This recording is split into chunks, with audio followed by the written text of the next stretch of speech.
Η κυρία Πρόεδρος.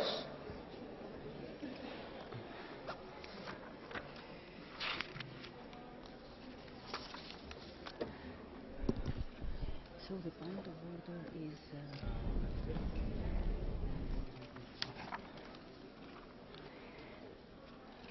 Κυρίες και κύριοι συνάδελφοι, καλησπέρα. Επαναλαμβάνεται. Good afternoon, ladies and gentlemen. We're resuming the sitting. May I point out that the minutes of yesterday's sitting have already been distributed, and I'd like to ask whether there are any comments. If not, then I'll assume that the minutes have been adopted. I'd now like to give the floor to Mr. Obermeyer. He asked to make a point of order. Thank you, President. Before we start a very interesting and important debate, there's a general procedural point that I'd like to make. It's a question I'd like an answer, please. Now, I have a great deal of sympathy for all the activists who want to speak out against ACTA. But I'd like to clarify now, is it going to be possible in future for all items on the agenda to allow the guests who visit the Parliament to engage in giving out brochures and leaflets? And I think it's important to clarify this so that in the future we know how we as the members should behave, or if there are groups who want to speak on the subject. So please, could you clarify this? I don't need an answer today, but I would like an answer as soon as possible. Thank you. Σας ευχαριστώ πολύ, κύριε Obermeyer. Συγκρατούμε την παρατήρηση. Thank you, Mr. Obermeyer. We've taken note of your comments. As a first reaction,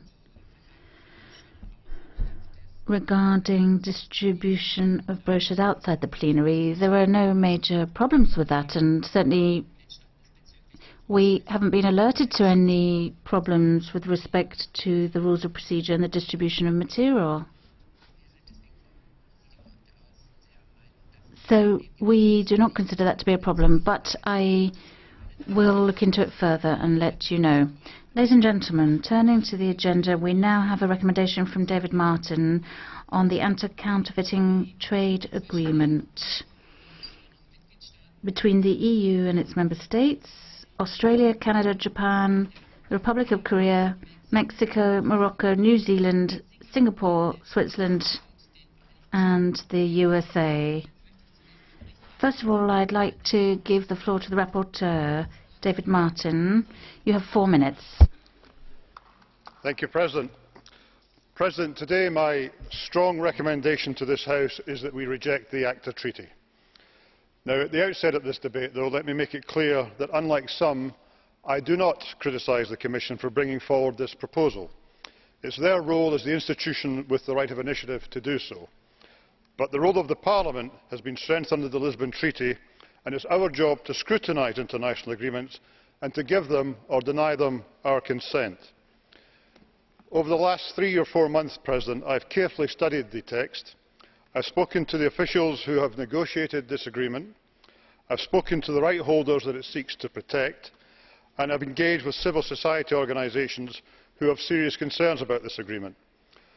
And I personally have come to the conclusion that there are serious flaws and serious concerns about the way that this agreement could be misinterpreted and implemented, and I therefore cannot, as rapporteur, recommend that the Parliament gives its approval.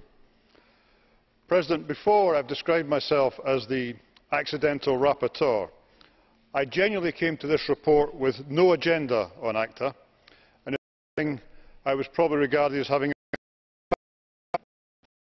authors and musicians who are far from wealthy and who depend on the protection of their creations to make a living. And as I have said before, creativity is the raw material of the European Union.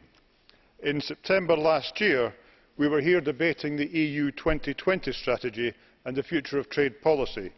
Protecting European intellectual property is a key part of that. We cannot compete globally as a low-wage economy, and we should not try. Protecting our innovation and creative industries is vital for job creation and for economic recovery. But, President, this isn't a vote about the general importance of IPR. It's a vote on the text of the ACTA Treaty. And I've listened to civil society's concerns on this agreement, and while some of the perceived threats of ACTA were perhaps exaggerated or unfounded, I am convinced that there are some key problems with the treaty. The first is a lack of clear definition of commercial scale. ACTA refers to commercial activities for direct or indirect economic or commercial advantage. But what exactly is indirect commercial advantage? What if one person copies a piece of music or a film and gives it to a friend who gives it to another friend, and so on? Is that commercial scale, or is that simple private usage? I know the Commission will say that it's not commercial scale because commercial scale is defined in European law, but commercial scale is not defined in the ACTA Treaty. It's also possible that ACTA could criminalise unintentionally individuals if we do not have a clear and precise definition of commercial scale. I also have related concerns to the sanctions contained in the ACTA Treaty, which appear sometimes in terms of to be excessive in terms of the civil and criminal penalties. And the third major area of concern I have is the role of internet service providers. Provisions which might push ISPs to monitor online behaviour and report individuals for IPR infringement is very dangerous. It is not the role of ISPs to police the internet, and we should not be privatising law enforcement in this way. President, we have had many debates in this chamber on international agreements. I have often said that the devil is in the detail. This time, the devil is in the lack of detail. Rights holders in the creative and manufacturing industries are voracious in pursuing their rights, and often understandably so when you see the level of counterfeit and piracy they face. But this means that a vague text is dangerous, and we cannot guarantee that civil liberties will be robustly protected by the treaty provisions. When it comes down to protecting intellectual property rights or protecting civil liberties should always be central to the concern of this House. The freedom of the internet is highly valued by our citizens, and, Chairman, we interfere with that at our peril. Thank you. Thank you very much, Mr. Martin. And now, on behalf of the European Commission, I would like to ask Commissioner De Gucht to take the floor. Thank you very much, Madam President and honourable members. Tomorrow you will have to make a choice. It is an important choice for at least two reasons. First, because the debate over the anti-counterfeiting trade agreement has involved much discussion of its relationship with the fundamental rights and freedoms of European citizens. Second, because of the signal this vote will send to our trading partners and to the more than 120 million workers that work in Europe's innovative manufacturing and creative sectors. They are dependent for their livelihoods on the effective enforcement of intellectual property rights in Europe and across the rest of the world. The Commission has asked the European Court of Justice for its opinion on whether the anti-counterfeiting trade agreement is compatible with the treaties and in particular with our Charter of Fundamental Rights. We have done this because these questions are crucial for those who took to the streets over ACTA earlier this year. We share their view that these concerns must be addressed, and that is why the ACTA agreement should be the subject of most careful scrutiny and deliberation. In this respect, I believe that it would have been preferable for Parliament to wait until we know what the Court thinks before voting, but that is not where we are today. Tomorrow you will only be able to choose to vote yes or no to the agreement. Let me then just say that my considered view as a lifelong supporter of human rights and fundamental freedoms is that there is nothing to fear in this agreement. ACTA is not an attack on our liberties. It is a defence of our livelihoods. This is because we do not have to modify any part of our internal legislation, the so-called acquis communautaire. What is legal today in the European Union will remain legal once ACTA is ratified. And what is illegal today will still remain illegal with ACTA. Nothing changes in the eyes of the law. And since our freedoms are not threatened by our current laws, our freedoms will not be threatened by ACTA. This is also, I might add, the view of the European Parliament's own legal service. I hope you will bear these considerations in mind. Economic consequences are the second reason the vote is important. We all agree that counterfeiting and piracy are a serious problem. They risk undermining one of Europe's most significant competitive advantages over other regions of the world, namely our knowledge-based and creative industries. ACTA is designed to extend the tools for enforcement of intellectual property rights that have been so successful in Europe and which this Parliament has always supported to other countries as well. No more, no less. So as you come to make your choice about how to vote tomorrow, you should also make no mistake. A vote against ACTA will be a setback for the protection of our intellectual property rights around the world. Neither are there any quick fixes for its rejection. Those who think that we can come back any time soon with a revised agreement or with a new treaty have been misled. What is true is that if Parliament votes this treaty down, the Commission will continue to wait for the opinion of the Court and study it closely. Why? Because citizens have raised concerns over its potential impact on fundamental rights. Because many of you have raised similar questions, so let's get some answers. I consider it my obligation, my responsibility as European Commissioner, indeed the responsibility of us all, to ask for clarity from Europe's highest court. Furthermore, we will also look at how the debate on intellectual property rights evolves over the coming months. There are legitimate issues to be discussed and clarified about some rules on intellectual property rights in the digital environment. For instance, the definition of commercial scale and what sharing information means in relation to the challenges one faces with respect to the protection of intellectual property. I hope that these discussions will be able to happen in their proper context, which is in debates about the substantive law of the European Union, not about international enforcement. Besides the European Parliament, the Commission would also discuss the outcome of the court referral with other signatories of ACTA and would then consider further steps to take.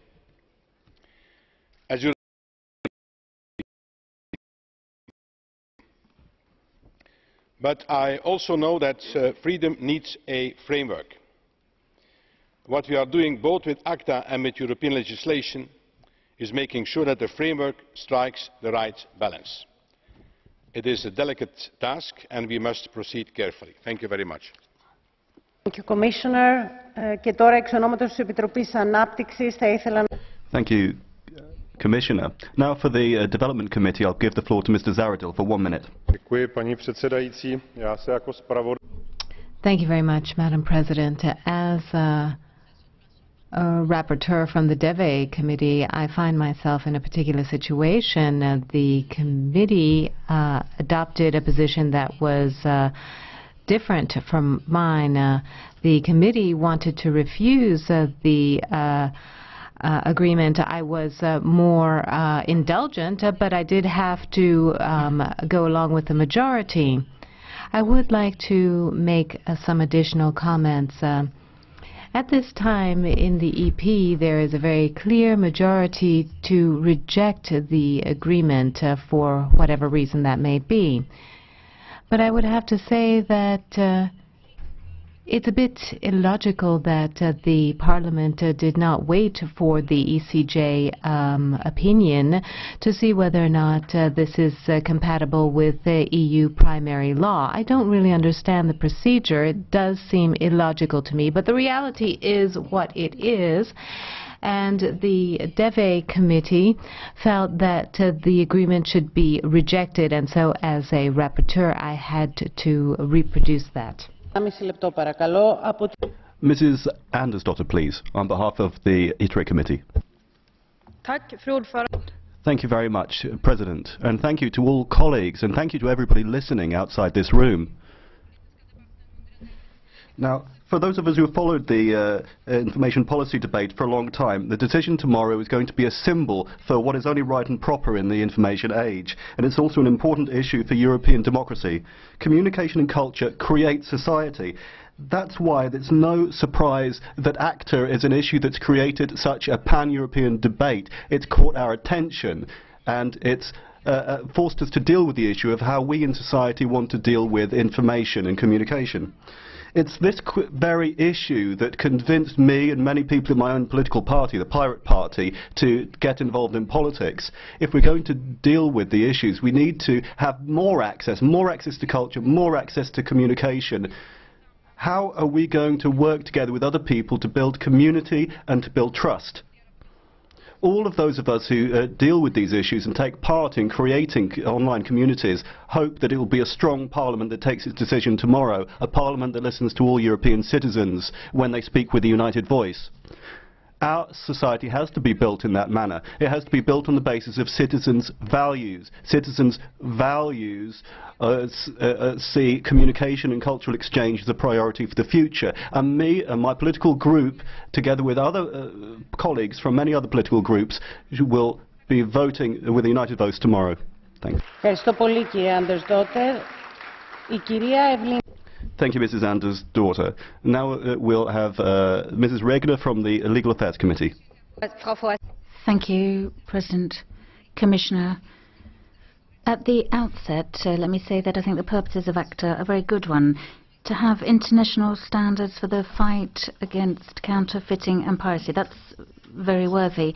However, ACTA is really charade, and it shows how we shouldn't really manage this. It's too intransparent. There are all sorts of objections against ACTA, and the Legal Affairs Committee for this reason has rejected the agreement. The main problem is data protection and the right to self-determination here. The terms are too vague in the agreement, and we fear that there might be a differentiated implementation in member states, which would be detrimental to the citizens. I'm against internet providers having to supervise people and do this if need be, and I'm worried about industry being squeezed out in terms of copyright, and that's why we're voting against. Thank you very much. I'll now give the floor to Mr. Dimitris Drutsas on behalf of the Libe Committee for 1 minute. Thank you very much, President. We are aware of artists' needs, and we realize that this is a necessity. They need protection for their works, but we also know the kind of challenges that new technology can pose in that regard. But what we can't accept is that the fundamental freedoms in Europe and around the world are going to be infringed. Now, I think it has to be stressed clearly, the European Union has a very high level of protection for intellectual property, and the European Parliament has to be at the very forefront in trying to maintain this high level of protection. But of course this has to be to the benefit of Europe's citizens, and that's how we arrived at our opinion in our committee, which is that ACTA has major problems because of its vagueness, and thus it is not compatible with the European Charter of Fundamental Rights. So we hope that this House will refuse consent to this agreement. Well, what are the consequences if we refuse ACTA? It's not going to be the end. It's going to be the beginning of a process. It's going to be the beginning of a genuine, open debate with all of those concerned on board, so that we can get a modern social pact, a genuine rule for protecting intellectual property rights. Thank you. Now, on behalf of the political groups, I'll call on Christopher Fjellner on behalf of the EPP group. 2.5 minutes, Mr. Fjellner. Thank you, President. Tomorrow we're going to be voting on the anti-counterfeiting trade agreement. But I think I have to be very clear about what I and my political group think about it. We need international cooperation to prevent counterfeited and pirated medicines, copies of patents, so that we can defend Europe's competitiveness. And ACTA is a good basis for that work. But it would be irresponsible to vote for ACTA tomorrow. This is before the European Court of Justice has come to a judgment. I think that would be a seriously irresponsible way to deal with the issue. And all of those who are opposed to waiting for the court, well, the question is, why? Why are they so afraid of the court having its say? Why do we have to vote before the EU's highest judicial instance has had its say? So, tomorrow we're voting, but it's not just a question of ACTA, it's about patient security, research, flight safety, safety in the workplace, etc., etc., etc. Because all of these areas of society are affected by counterfeiting, piracy and breach of patents. So tomorrow we stand before a major responsibility. We're not going to solve the conflict around ACTA. It's not an answer to the challenges that Europe faces. If we vote no, it doesn't mean that the status quo will be maintained. It's actually going to weaken Europe's voice in the world. How are we going to convince India to take powerful steps against counterfeit medicines? I mean, are they going to be doing that on the basis of our own legislation? So, I don't think that voting against ACTA before we get the court's response is a good idea. I mean, I think that the issue is, should Europe be taking a role in the forefront in issues like climate change? Do I believe that we want to vote against Kyoto? No, I don't think so. I think that we need to we should be dealing with ACTA, but not until we have all of the cards on the table. We need the necessary tools to defend Europe's consumers, patients and companies. We can't simply say no to ACTA tomorrow. Thank you very much, Mr. Vieller. There are 2 blue cards for you. 2 colleagues would like to raise questions to you. Would you accept? Okay. Then firstly, I would like to ask Mr. Tarabella. Merci, Madame. Thank you very much, President. Mr. Fjellner, I didn't want to take the floor at this point in the debate, and this was a question that I would have left for Mr. de Gucht to field.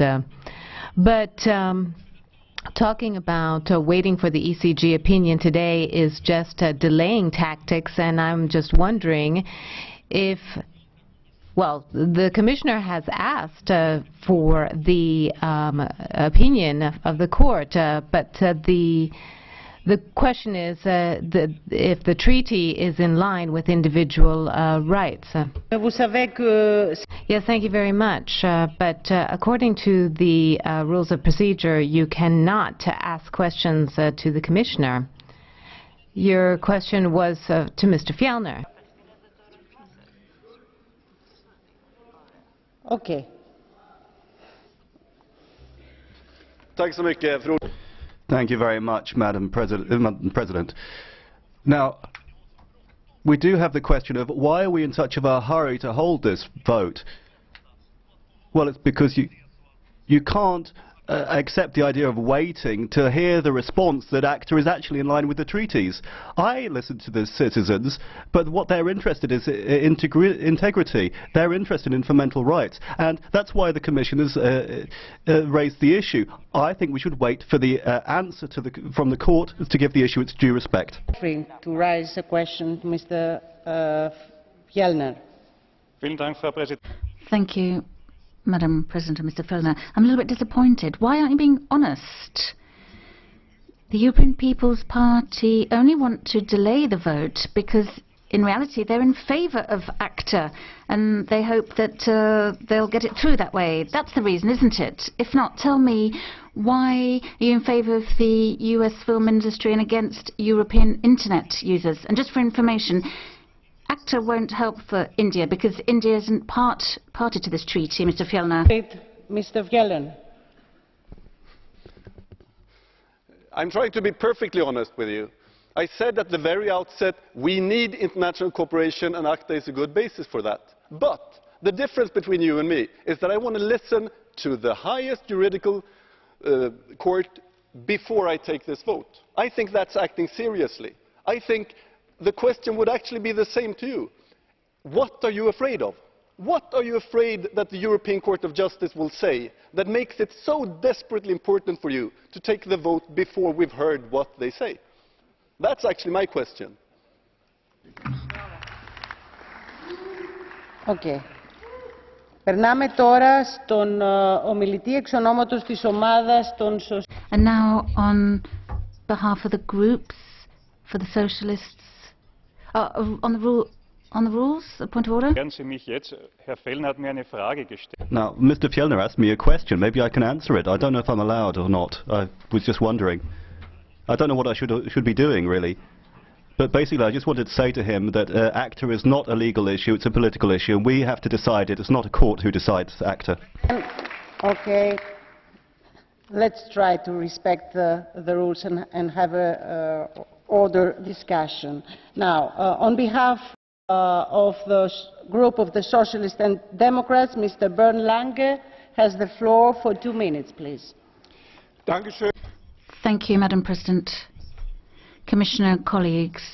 Yes, this is a political issue that we have to decide on, and we, the Social Democrats, have analysed in great depth the ACTA agreement, and we say very clearly that it is not an appropriate instrument to guarantee the protection of copyright and to fight against counterfeiting or piracy. No, it's the wrong system, it's the wrong instrument, and that's why we're going to vote against it. And there are 3 reasons for that.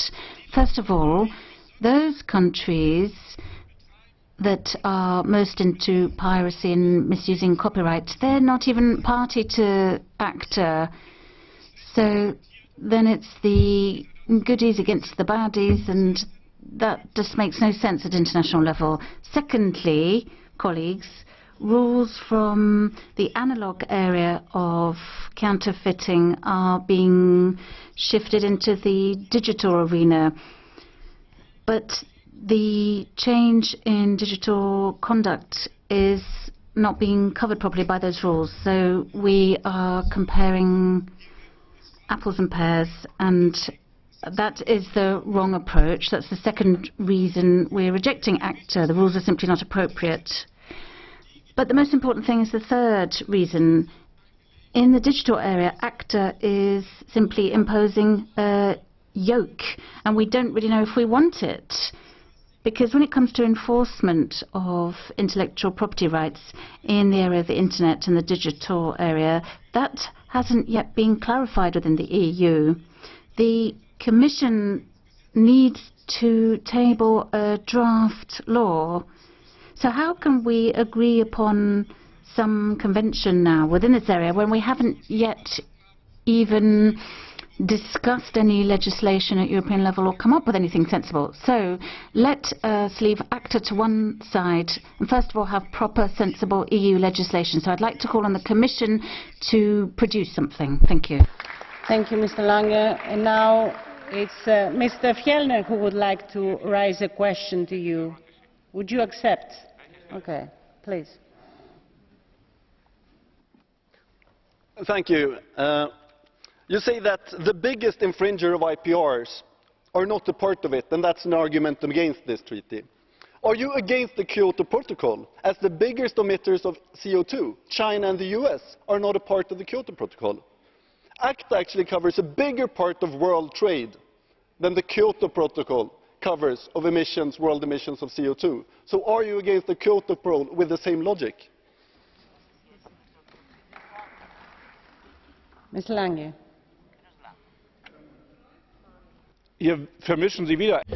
Well, again, you're comparing apples with pears again. Well, comparing climate policy with other issues, well, it makes no sense. Copyright is a totally different issue. You know that the huge majority, 70% of counterfeit products come from China.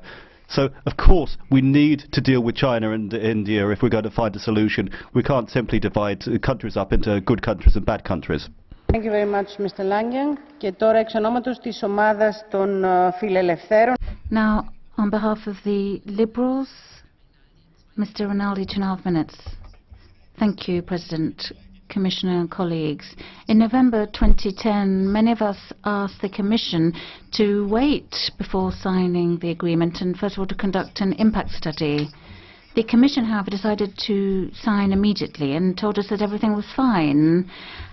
Now, unless someone went to the court or unless we had a negative opinion from the data protection supervisor. But in the meantime, the citizens have mobilized over 2 million signatures, and entrepreneurs are very reluctant with respect to ACTA, and they're saying that the current rules are appropriate. And I think we can draw 2 lessons from this, and I hope that the Commission will take these on board with respect to the future steps. First of all, the network, or the internet rather, is considered as a public good along the same lines as biodiversity and water. It's an area of individual freedom that cannot be threatened by any types of rules. In Washington, Senator Wyden, in the International Trade Committee, and in fact I visited him last February, he told us that with ACTA, experiences such as Wikipedia might never have seen the light of day, and I don't know if that's true or not. Nevertheless, there is a principle that we have to understand here. Secondly, we cannot implement important measures without the consensus of citizens. But so far there hasn't been proper consultation. We've got to understand that. If not, I think today's Europe won't go very far. Now, I was the shadow on ACTA right at the start. I've been involved in all debates. And I've always been very loyal to the Commission in interviews and with respect to civil society. And I don't know if this will be the last debate, but certainly would be happy to have further debates. But Commissioner, I do hope that we can say that ACTA is over, the farce is over, in the interest of the citizens and freedom of expression, but also in the interest of the image of European institutions. Thank you, Mr. Rinaldi. On behalf of the Greens, Mr. Albrecht, 1 minute. Yes, thank you very much, Madam President and Commissioner de Gucht. Ladies and gentlemen, I think it's a good thing if ACTA is going to be rejected tomorrow. We will have an open and more transparent debate on how intellectual property and intellectual property rights should be asserted in Europe, wherever they do it in the analog or the digital world. It's a good thing if we finally get some clarity that ACTA is not going to go through in its present form, that if it's going to be a coalition of the very few willing, then that's the wrong path. I think it's very important, Commissioner de Gucht, if you concede that the opinion of the European Parliament is that you can't do things that way. For more than 2 years we've been sitting here and we've been telling you and warning you that you're going to get another no from the Parliament on an international agreement if you ignore the Parliament's demands. So what have you done? You hesitated, then you ignored us, then you failed to inform us properly, and then, when it came to the negotiations, you left so much room for manoeuvre as to the interpretation of the agreement. I mean, you've taken out all of the specific statements that would have regulated things, so you have absolute uncertainty as to how to interpret the provisions. So it's disproportionate, and I think that it's a good thing if we get a no tomorrow. Mr. Albrecht, there is a blue card for you. Mr. Kasperi would like to raise a question. Okay, Mr. Kasperi. Ja, sehr geehrter Mr. Albrecht, you've said that ACTA is the wrong way forward and that you could have imagined a different approach.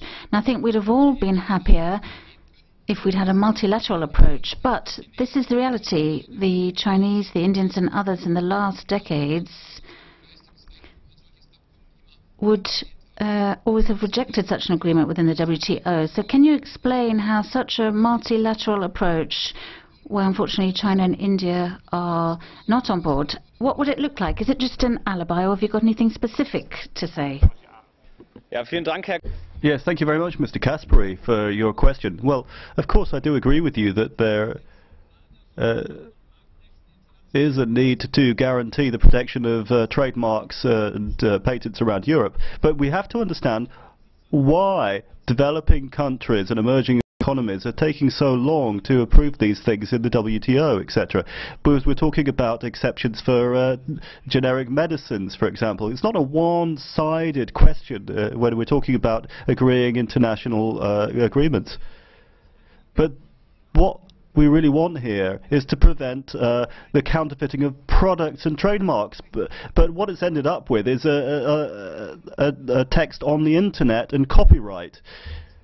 As Mr. Langer said, these are totally separate issues, and we can actually assert those rights at the international level. And now, on behalf of the ECR, I would like to give the floor to Mr. Kamal for 2 minutes, please.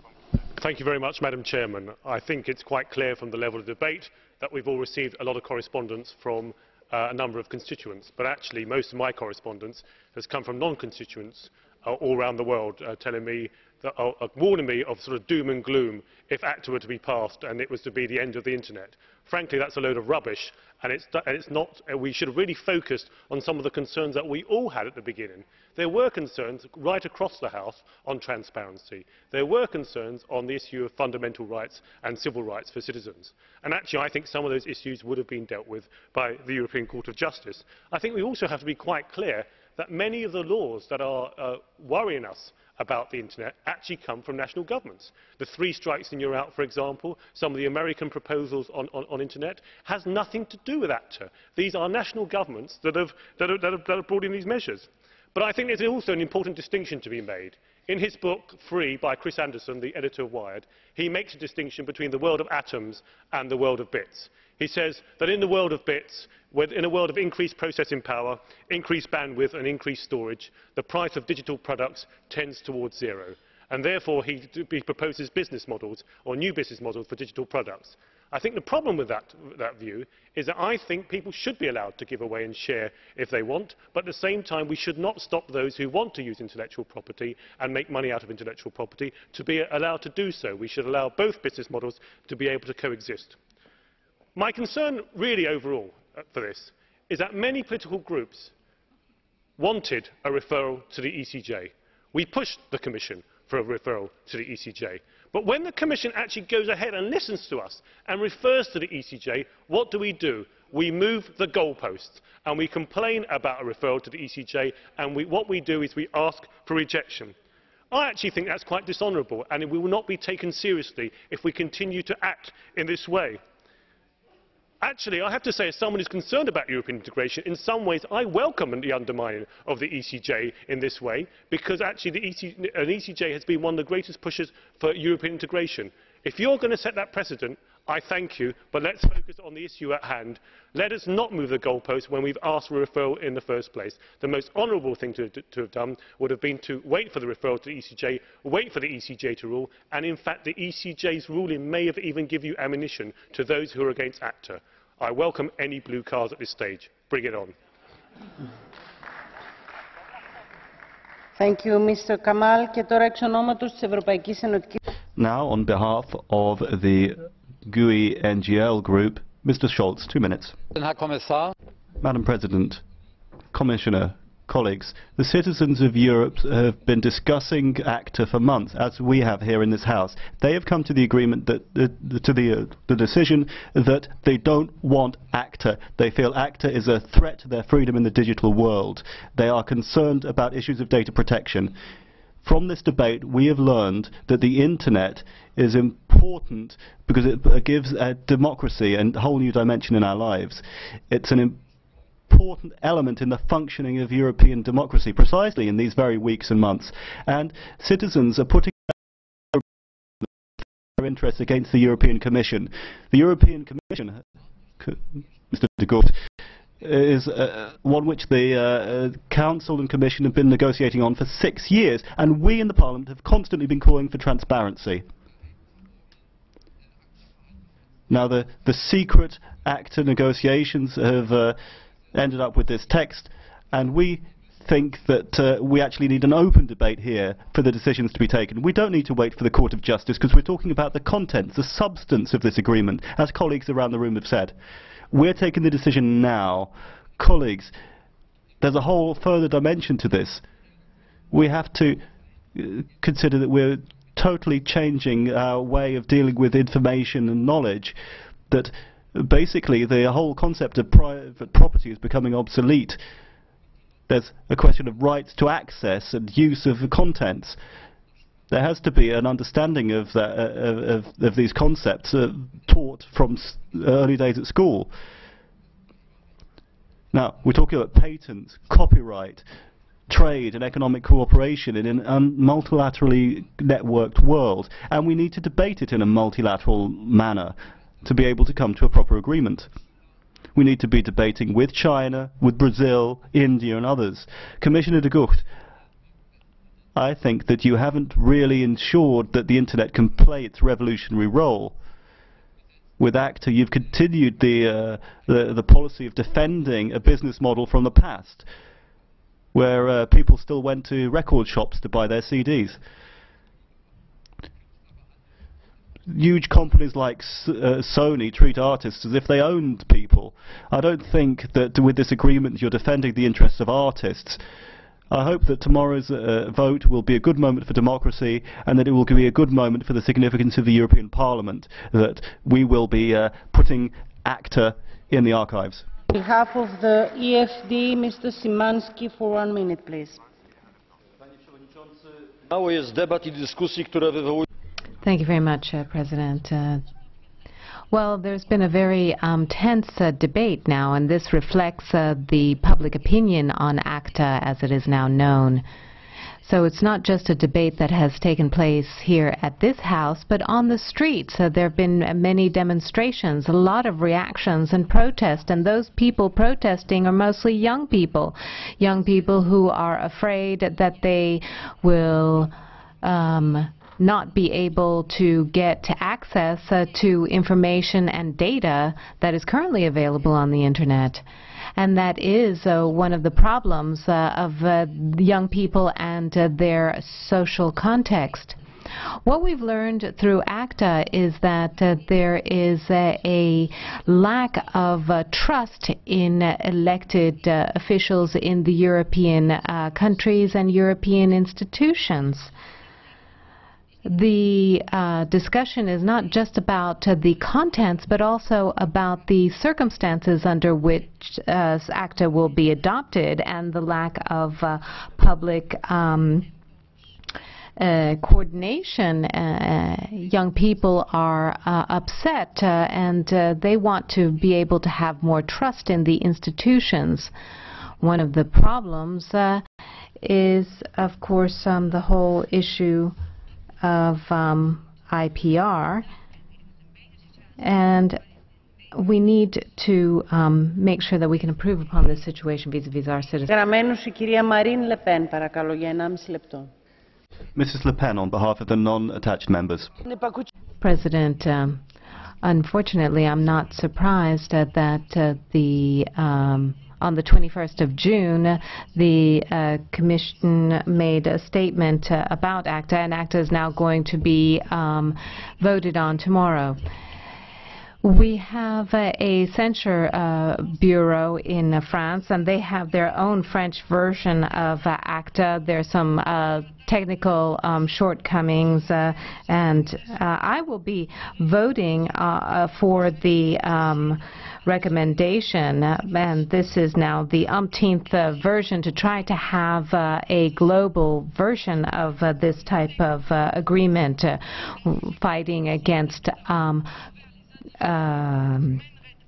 counterfeiting, and this will lead to censure on the internet and will limit access to culture to the less privileged, and will only improve the situation for the most privileged. We are submerged with poor quality counterfeit products, but that's perhaps because our countries are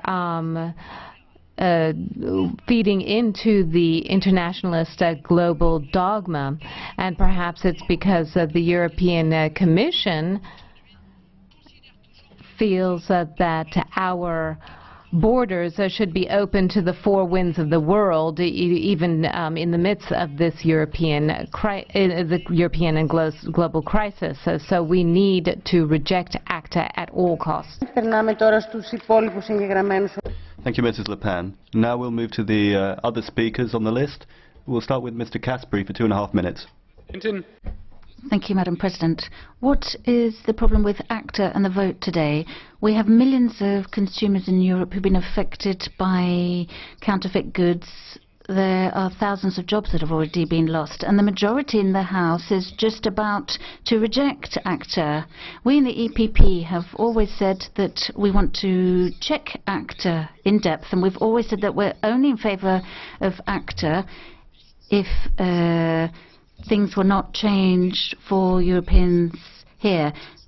That is still the case. We've had a look at the legal opinion of the European Parliament, and we're in favour of it. We agree with it. Colleagues, for the EPP, the freedom of the internet is also very important. Now, those who really champion freedom here, in fact, yesterday afternoon, it was very clear when we looked at the agenda of this sitting, that those groups who are apparently in favour of freedom, they're the same groups who didn't even want to debate on the constitutional infringements. Well, where were these people yesterday championing freedom regarding the regarding Romania? Colleagues, my concern with the debate on ACTA is how we actually deal with an open democracy. Now, I very much welcome having an open public debate. We should have had it much earlier. And I very much welcome the fact that young people are engaging in this issue. They've shown themselves to be taking a very active part. But what has been unacceptable is the misinformation campaign by some people and the fraudulent video that was put on the internet. This has been an attack on democracy, and I think we should be serious in what we do. Now, I've first seen Mr. Swoboda's press release today accusing us of a lack of transparency and playing foul. Well, we've never asked for a secret vote on ACTA, either in the committee or here. We've always said we want a postponement to give more time to the Court of Justice so that the Commission has time to do its homework. But it was colleagues in the Socialist and Liberal groups who came to see me and said, we're in favour of ACTA, but there's so much pressure on us in our group, please help us. And we still didn't ask for a secret vote. Colleagues, we've always said very transparently that we want to keep ACTA alive. We want to improve it. We don't want to kill off ACTA. And in fact, it's your groups putting pressure on the vote. So that's not at all free and democratic. So colleagues, please remain democratic and open up the vote in your groups as well, so every colleague can vote as they see fit. Mr. Albrecht, there are two blue cards for you. Mr. Albrecht and Madame Castex would like to raise a question. Do you accept? Mr. Caspary? Okay. Then Mr. Albrecht, you have the floor. Ja, Herr Caspary, ich musste... Mr. Caspary, well, I'm afraid I had to interact with you once again here. Now, we've had the issue of why we have to wait for the European Court of Justice. My question is, where were you, EPP group, when we, the Greens, a year and a half ago, were requesting here that ACTA's compliance should be checked by the European Court of Justice? Then, today, one day before the vote, we would have a proper opinion from the European Court of Justice. I think that's absolute hypocrisy that you're showing today. And as has been said earlier today, I think if you're just postponing, you're doing it because you don't want ACTA to be rejected. Mr. Kass.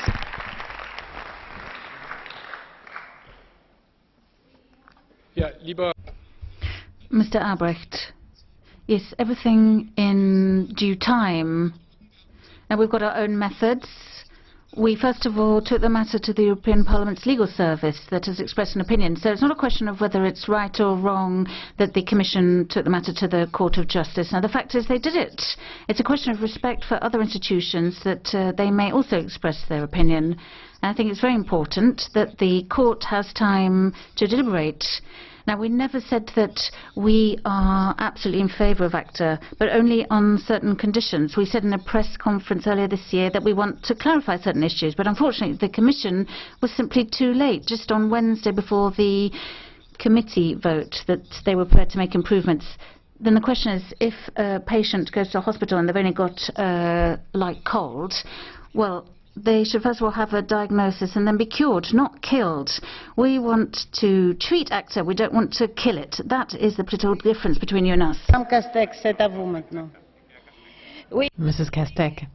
Yes, I would just like to ask Mr. Kasperi how he can say that ACTA wouldn't change anything in terms of EU legislation, whereas we are currently reviewing legislation on IPR and legislation on protection of personal data. I think we should legislate first on the European level, and then afterwards we can see if we enter into international agreements. Mr. Kasperi.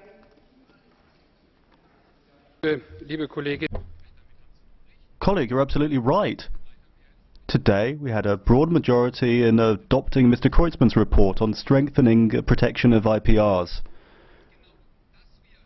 And it's certainly true that we have a need to regulate IPR properly in the European Union. We agree on that. That's a cross-party agreement. But that doesn't mean that we should be rejecting ACTA tomorrow. What we should be doing is postponing the vote until the Court of Justice has decided, until the Commission has done its homework, and until, together with the other institutions, we have properly reformed the IPR rules in Europe. That really speaks in favour of postponement. In 2 years' time, we could think coolly about whether we want ACTA or not. But let's do it then and not tomorrow morning. Kasperi, Madame Véronique de Keyser, pour 1 minute 30, s'il vous plaît. 1 minute 30, Mrs. de Keyser. Thank you very much, Madam President. I would just like to reassure Mr. Kasperi. The Socialists and Democrat group has never changed its position. And I would just like to say that at the beginning of the legislature, when one of our colleagues was the coordinator in the INTE group, he presented a resolution which put us on guard against ACTA because we felt that this agreement, this treaty, was poorly negotiated, or was ambiguous, and so forth. Martin said that earlier. And we put that to the vote in Parliament, and it turned into a non-resolution because of lack of votes. And so we were never really heard in terms of the warning that we raised. So what happened? There have been campaigns, discussions, and so forth, and our MEPs who did not vote on this resolution now today will vote against ACTA. There was a similar case that was the software patents with the Rocard report. I think that was 2 mandates ago. And that was civil society was very against that. And when civil society and democracy speaks, then we have a very interesting equation. This allows us to get beyond the problems, and I think that's what we're seeing today, and that's what's interesting, ladies and gentlemen. And so when the citizens understand that they move, and we have to make them understand that there is, of course, a movement against counterfeiting, and I think we need to work together with civil society. Thank you, Mrs. de Keyser. 1 minute for the next speaker. Thank you, President. Dear colleagues, dear Commissioner, on the 21st of June, the Committee on International Trade voted on a recommendation to reject ACTA, and I supported this recommendation, and so did all of my colleagues from the Liberal group, because it proves that human dignity, privacy, data protection, freedom of speech, all of these are not just some casual principles, but they have to be respected, and they have to be respected fully. That is why we want a contemporary social pact that can include a sectoral approach and separate agreements in every field regarding different types of intellectual property rights, and the Commission is called upon to provide that. Is Mrs. Sandrine Bellier in the House? You have 1 minute. Dear colleagues, tomorrow our Assembly talk about ratifying the International ACTA Treaty. It's because this infringes public digital fundamental rights, freedom of expression, protection of data, but also because it brings in unacceptable restrictions when it comes in sharing knowledge, culture, about health, farming, and all sorts of other things, and health in particular, that we've got to reject this after a long political battle. One Parliament, the only representative of citizens. Well, will we be up to it? Will we be able to meet the expectations of thousands of people demonstrated in our streets and sent us emails? Millions of Europeans have got to the Petitions Committee and said, look, what's going on here? In voting against ACTA for freedom, and welcome democracy. Welcome for democracy of European citizens into the 21st century and the digital era.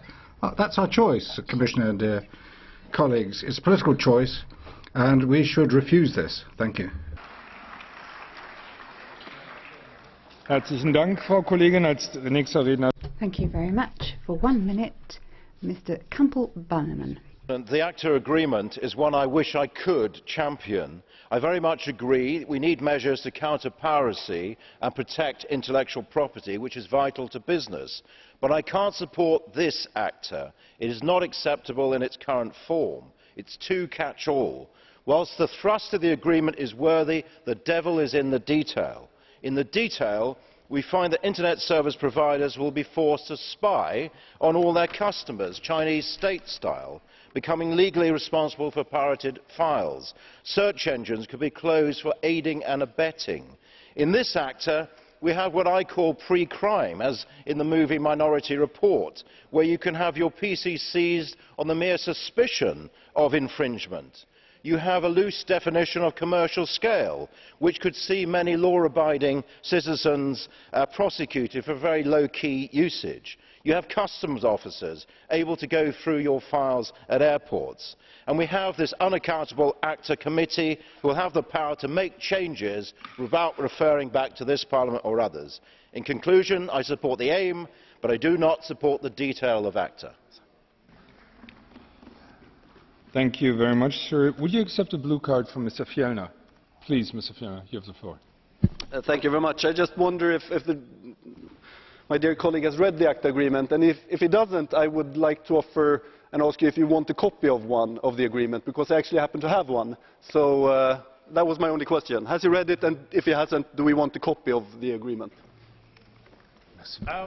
I was just saying to my dear Mike? colleague, I have read it in English, so I do understand it. Yes, I have. I've taken the trouble to go through this, and so have my researchers. And I think, honestly, you have to judge it on the detail, the legal detail in that agreement. And that is what I've made my decision on, not on a lot of emails I've received, we've all received those, but on the actual detail and what it says in that agreement. And I don't think, unfortunately, that is acceptable. Thank you. Herzlichen Dank. Thank you very much indeed. Next speaker, 1.5 minutes, Mr. Murphy. Thank you, President. The European Commission, its political allies in this Parliament, and you in particular, Commissioner de Gucht, have done everything possible to try to avoid a vote taking place on ACTA tomorrow, because you're scared that it will be defeated given the mass opposition that exists across Europe.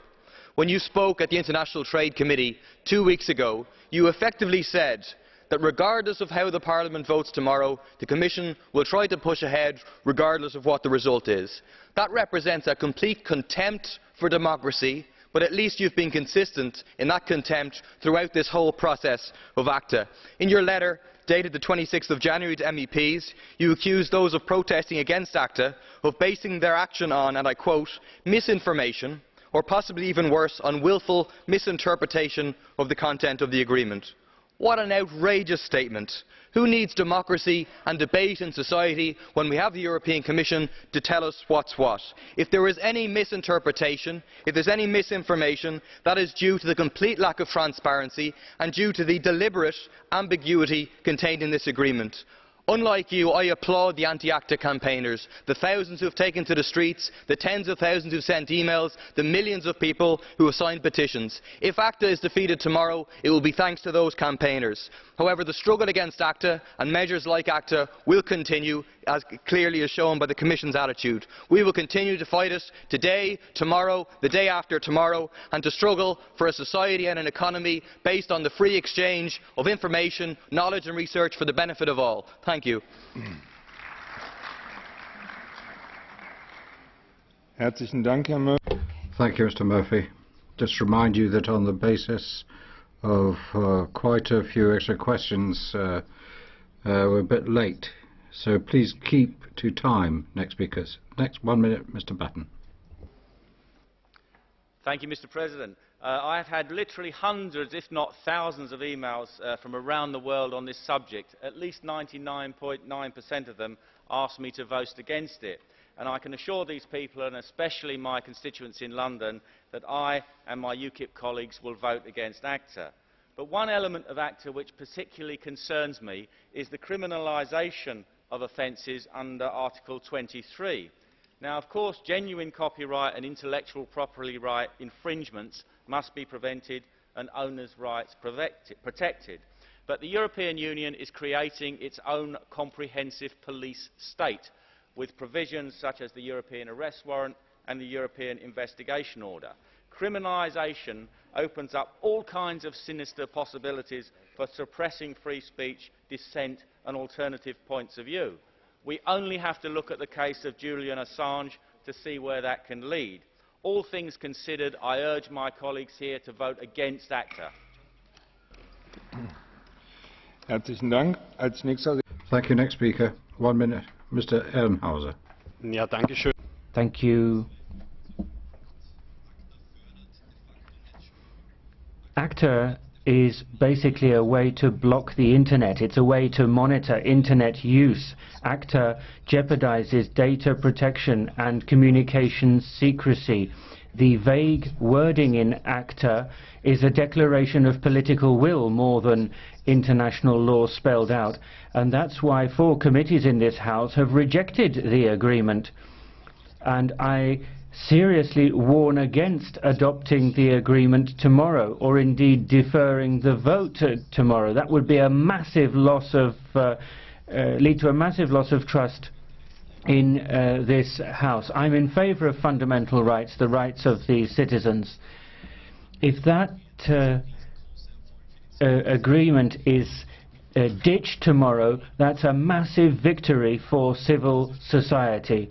I would therefore thank all those concerned who oppose this agreement, and perhaps I would just say to the Commissioner, Commissioner, please take note of the vote tomorrow and don't do any democratic jiggery-pokery yourself. Thank you. 1.5 minutes, Mrs. Gallo.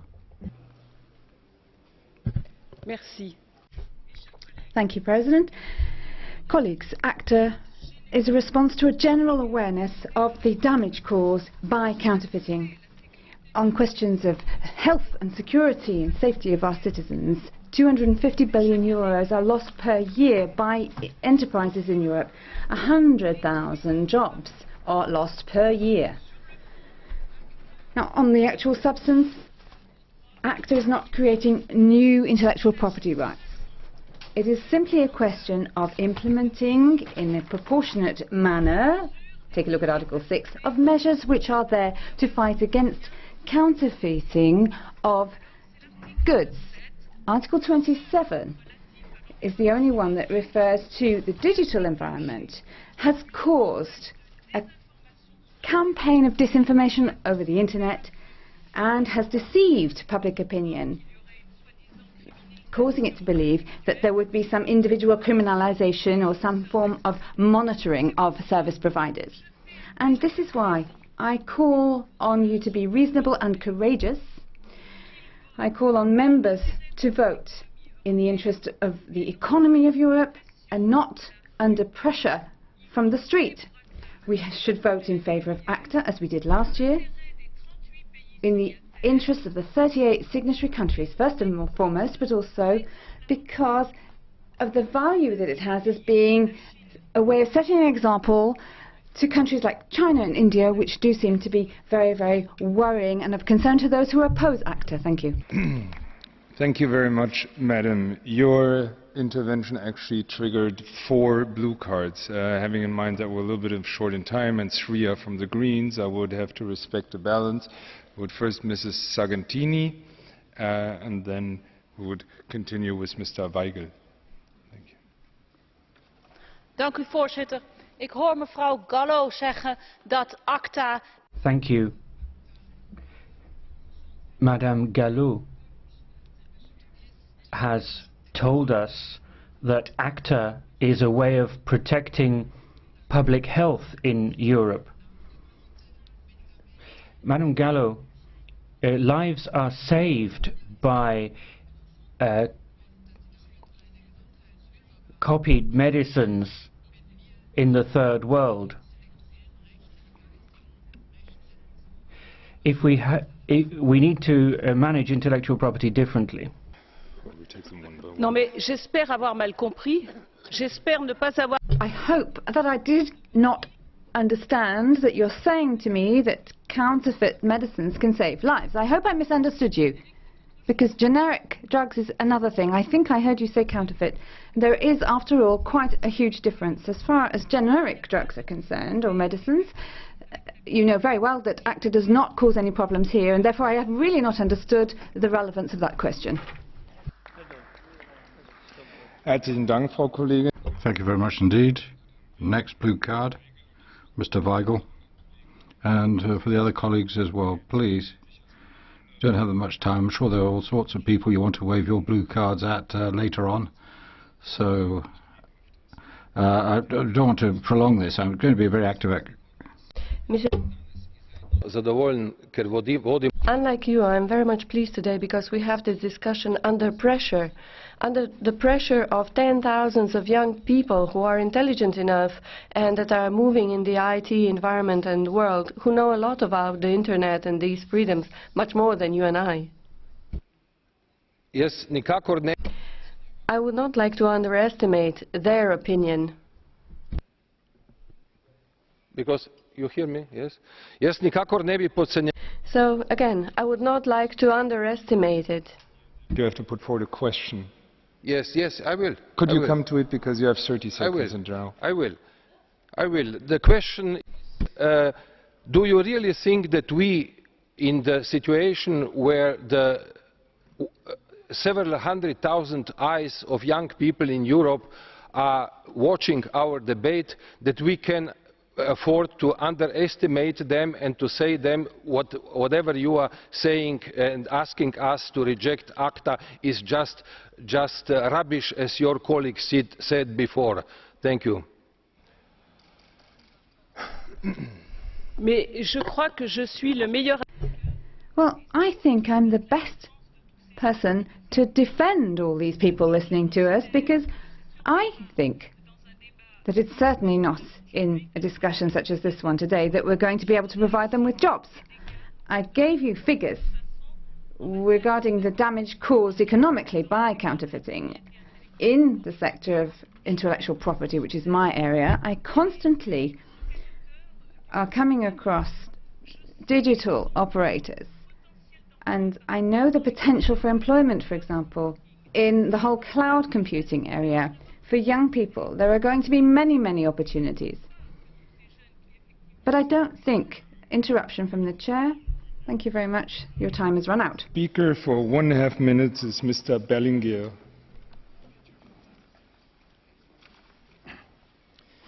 Solo per dire, signor Presidente. Thank you, President. I just want to say that ACTA has been a major and very serious political mistake. Leave aside the legal problems. It has huge effects in the world, and that's why there's a huge political problem making a mistake here, because there's suspicion that we're closing access to the web, which is a major modern revolution. And why? Why do people mix up piracy and counterfeiting? They're totally different things, and the fighting counterfeiting has got nothing to do with copyright piracy. Another thing which Parliament has been looking at for some time, that is setting up some sort of new form of copyright and authors' rights. Now, some want to keep the old system which existed beforehand, actually before the web came into being. We should be looking at rights of authorship, copyright, and leave aside ACTA, delete it, exclude it, because it's a problem for us. Just look at copyright. Fortunately, after years and months of hesitant gestation, we come up with two provisions: orphan works and authors' rights, copyright. So that's what we should be working at, and we should be thinking with our heads rather than any other part, and make sure that ACTA doesn't get through. Herzlichen Dank. Als nächste Rednerin hat für 1 Minute. Thank you very much. Next speaker, Madame de Sarnez, for 1 minute. Thank you. Let me start by saying to the Commission that it is quite legitimate for the European Parliament to do its work, and whatever you think, the European Commission must listen to the voice of this Parliament. I'm not going to go back over the arguments to do with civil society and the digital world. I share those views. But the question is, if this agreement is to fight counterfeiting, why does this agreement ignore China and India as the two major providers of counterfeit goods in the world? 95% of counterfeit goods come from China. That was the case in 2010. And in case of medicines, the majority is from India. The Commission needs to take a robust line to get us a new agreement under the aegis of the WHO and the World Intellectual Property Organization, together with China and India. Thank you very much. The next speaker for 1 minute, Ms. Lichtenberger. Herzlichen Dank, Kolleginnen und Kollegen. Thank you very much. Colleagues, those speaking in favour of ACTA are saying that competitiveness in Europe will be defended, but tell me how, when those countries which produce more counterfeit goods aren't even members. How is this going to make any sense? Let's be aware of the fact that when we're talking, however, about fundamental rights, this is a problem. The whole question is full of shortfalls and shortcomings in terms of rights and protection of rights.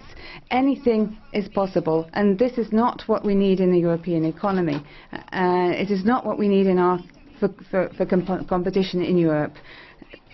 ACTA is going in the wrong direction. And thirdly, yes, you're going towards turning these internet service providers into sheriffs, and that is what I would call privatization of rights, and this is totally unacceptable. When we do talk about fundamental rights, ladies and gentlemen, we have political decisions to make here. If we're going to wait for the European Court of Justice, it's an absolute waste of time. So take a decision and be courageous, stand up and say yes or no.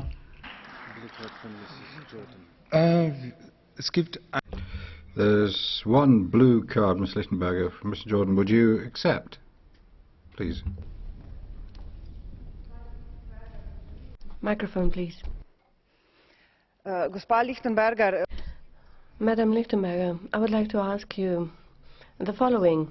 With regard to the trust to the European Union, you said that the European legislation would not change if ACTA was adopted. Does this mean that the European Commission is lying? I would like to know what you think about the European Court of Justice. Do you trust it? Do you have confidence in that? If so, why not wait for the decision by the court? And why not wait? What would we lose if we wait for this decision? Thank you. Ja, herzlichen Dank für diese Frage. Warum ich auf diese Entscheidung nicht warte? Yes, thank you for that question. I waited for the EPP decision, and we were still in the process of trying to take a look at the necessary questions that have to be posed with regard to legal certainty, and there was so much shilly-shallying that you didn't want anything to do with it. Now, quite clearly, the ECJ is going to be used as a means of delaying things. Now, as far as what you said about interpretation, the question is, you did actually ask me two questions. Unfortunately, I have to answer both of them. The question is that because of this wording with regard to ISPs over the internet, everything can be interpreted willy-nilly, and this creates legal uncertainty, which is no use to our economy. Thank you very much indeed, Mr. Lichtenberger. Again, 30 seconds, even if it's 10 questions. We've got to try and see if we can get everything into order again. 1 minute. Lawrence Stassen. Sorry, made a mistake. Sorry. 1 minute, Mr. Salvini first. Well, thank you very much indeed, President. As usual, I'm afraid that somebody's making us lose time and is making a joke of citizens and people who actually use the internet in Italy and Padania, where I come from. It's an agreement which involves very few countries. It excludes about 95% of countries which export counterfeit goods. So we're talking about really an empty bubble. We talk about jobs, and then you have free trade agreements, Morocco, Korea, Pakistan, India. We talk about bringing down protection barriers, then we help multinationals and banks in Northern Europe, and then we try and tie it up by saying we're defending ourselves. Well, go and look at what's going on in ports in North Europe and Rotterdam. If you really want to fight counterfeiting, go and look at it there. I mean, you're not muzzling anybody at the moment. Go to China, Indonesia, India, if you're going to do something real. Otherwise, just resign. So, jetzt aber für eine... Okay, thank you. 1 minute. Now, Mr. Stassen. Voorzitter, ACTA is een gevaarlijk verdrag. Een misbruik. Thank you, Mr. President. ACTA is dangerous. It jeopardizes freedom of expression. Europe has always been the part of the world defending freedom of expression. The internet is a source of creativity, innovation and information exchange. If ACTA is adopted, all of that risks being lost. An authority spying on its own citizens on the internet is something that we cannot accept under freedom of expression. This is a fundamental right that must not be put in jeopardy. The citizens are protesting. The Commission is ignoring them. The Commission has been beavering away behind the scenes, and now it is practicing diversionary tactics. We cannot have these fundamental rights being hollowed out. Internet freedom must be safeguarded. Okay. Would you accept a blue card from Madam Oomen-Ruijten? Please. Namens de CDA-delegatie zeggen we al enige... The delegation has been saying that ACTA is dead for some time. But I have a question for you, Madam. Thinking of the billions lost by Europe in order to ensure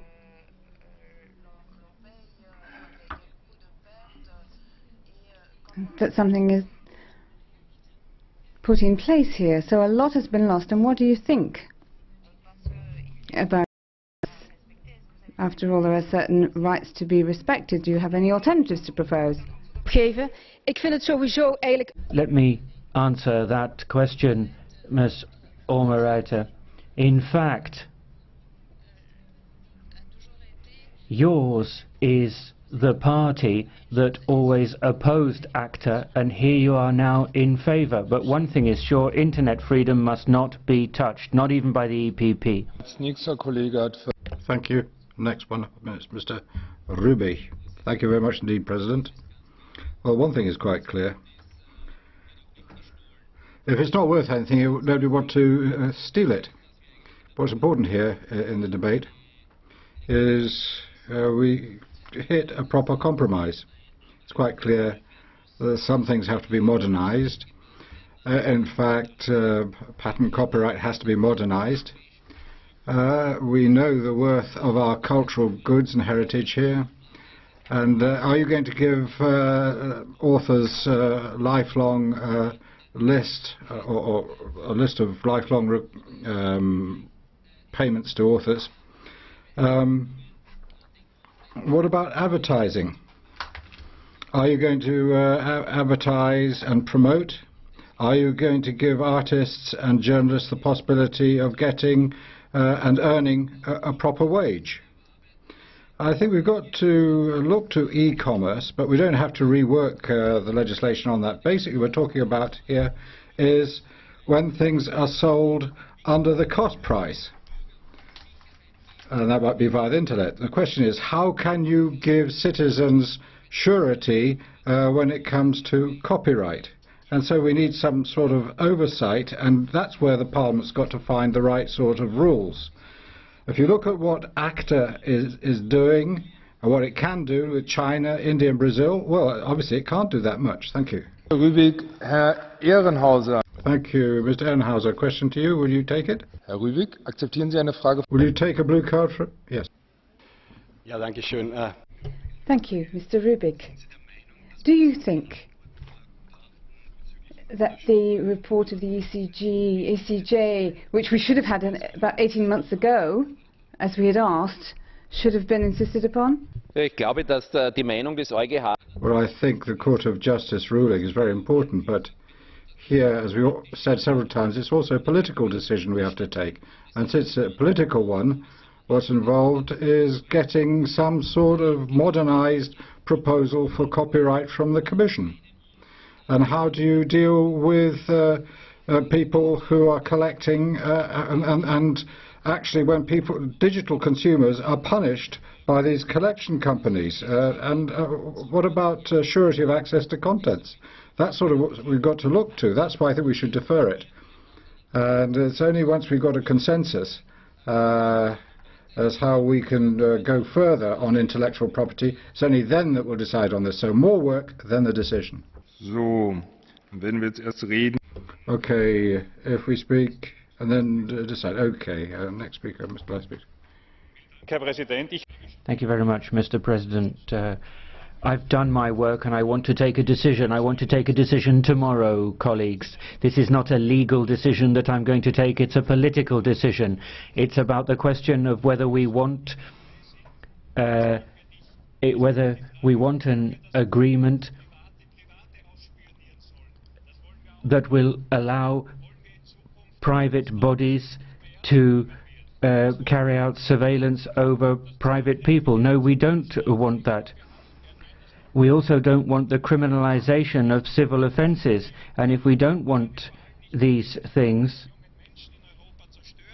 and above all, if we don't want to upset young people in Europe, then we have to vote against ACTA tomorrow, and that's what I'm going to do tomorrow. And I urge the EPP colleagues to vote against tomorrow. They've always been against.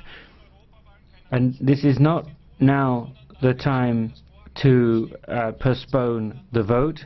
You have an opportunity tomorrow to nail your colours to the mast. Thank you, Mr. Leichtfried. Would you take a blue card from Mr. Rübig this time?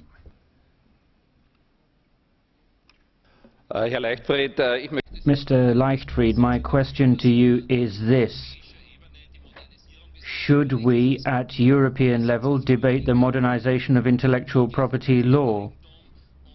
Or are you against intellectual property as such? And what's your view about e-commerce, the e-commerce directive and the need to update it to present circumstances? Apparently, from what you say, you don't want to debate on this and you don't believe in intellectual property. Is that the case? Mr. Leichtfried. Mr. Rübig, I'm in favor of sensible intellectual property law. I'm in favor of a serious discussion about intellectual property. But what's that got to do with ACTA? ACTA is supposed to combat piracy, but the pirates are not even party to the agreement. What's the point of having an agreement that will criminalize our young people on the internet when they haven't even done anything wrong? That's why I'm against ACTA. All the other things we can, of course, debate. Thank you, Mr. Leichtfried. Should you get a question from Mrs. Muscardini? Oh, well, Mrs. Muscardini, so you have got that question. Thank you. I wanted to ask, what about civil rights? People who sell counterfeit medicines and sell stuff via the internet and proselytize pedophilia via the internet. I think I have to make sure that penal law, criminal law, is against malefactors, not against normal citizens. Mrs. Muscardini, I have read the ACTA agreement in detail. And if you read the ACTA agreement, you'll see it has nothing to do with bomb plans on the internet. And in any case, bomb plans don't need copyright protection. And I don't think the people who drew them are going to seek to exercise their intellectual property rights. Thank you very much for your question. I'm against those kinds of plans being used, but it's nothing whatsoever to do with ACTA. Als nächste Rednerin hat für 1 Minute. Next speaker, 1 minute. Mrs. Schaka. We've been joined by millions of Europeans who voice protests against ACTA, and I want to recognize this historic moment and build on it in a constructive way. The time is now for open, collaborative European democracy. ACTA is the symbol of closed politics, of intransparent backdoor decisions, of the pre-Lisbon era, and of hampering instead of embracing digital freedom. It's time to say goodbye to ACTA. But this rejection comes with responsibilities. We need to complete the EU's digital single market, for which we desperately need copyright reform, not the enforcement of 27 different systems. We need sector-specific approaches to counterfeit. A bag is not a movie. Tangible goods are scarce, digital content exists increasingly in abundance. And we can't enforce counterfeit goods the same way as digital content, not without violating fundamental rights or other collateral damage. Internet service providers are not music police. Instead, let's foster more legal content. Thank you. Herzlichen Dank. Als nächste Rednerin. Thank you. Next speaker, 1 minute. Mrs. Sargentini. ACTA invoeren om downloaden zonder te betalen. Thank you, President. Bringing in ACTA to hunt down downloading without payment, well, it just won't work. Internet being monitored by providers, well, I mean, I ask you, be real. Are you going to be monitored if you're going to do a bit of surfing quietly at home? Obviously, people involved in creative activities have to be protected with respect to their revenue. But we've got to find different ways. And I think that is the response to this problem. A 2012 response, not just a complete block. Now, counterfeit and generic medicines, well, we can't be against generic medicines. Herzlichen Dank. Als nächste Rednerin hat für 1,5 Minuten Frau Quistot-Rowohl. Mrs. Quistot-Rowohl for 1.5 minutes. Thank you, Mr. President. This afternoon, colleagues, everything has been said, and then the opposite of everything that has been said has also been said. I think this debate really just continues with the confusion we've had over the last few months. The basic idea was to try and push this through as quickly as possible. Then it was to wait for the ECJ, and now it's quickly rejected. And from various parts of this House, we're hearing different views. And when we're talking about the negotiations over ACTA over the last few years, things have not gone too well. And we've seen this manifested again today. In spite of this, there are some very good and positive elements in ACTA, and therefore we, as a continent almost without raw materials, have to think about innovation and protect our innovation. And therefore we must ensure that there are fair provisions for compensation. Those, of course, who are mostly infringing here because they counterfeit are not signatories, they're not part of this, and that has been pointed out. But if we have, it's true that we're saying we have to work in a transatlantic manner, then let's send out the right message. Let's send out the message and the signal to the globalized world that the internet is not an area without rights, and we want to protect intellectual property in Europe, and therefore others will follow. Sending out the signal, which is a no vote, is not going to help things. It's just going to confuse people even more. Nur eine kurze Anmerkung. Just a brief comment. Will you take a blue card from Ms. Albrecht? It's one of the few discussions which is not only interactive here, but we are in the public eye. The problem is we have time problems, so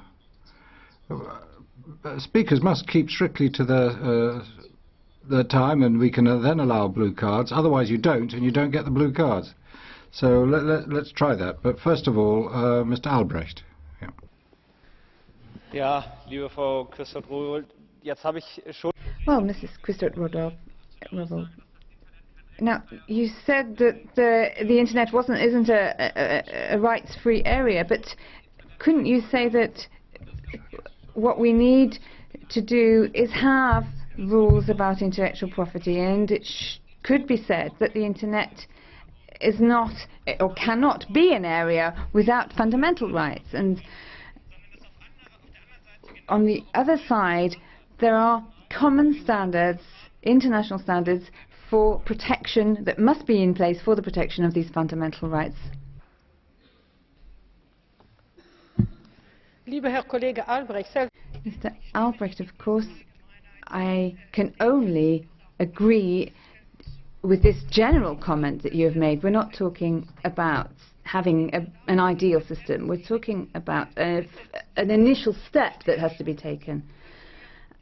And I think we need to work towards taking this step. And in this House, although we have different opinions. But if we want to take a political decision that's going to have some effect, then whether you're on the left, in the middle, or on the right, you can see this from a different perspective.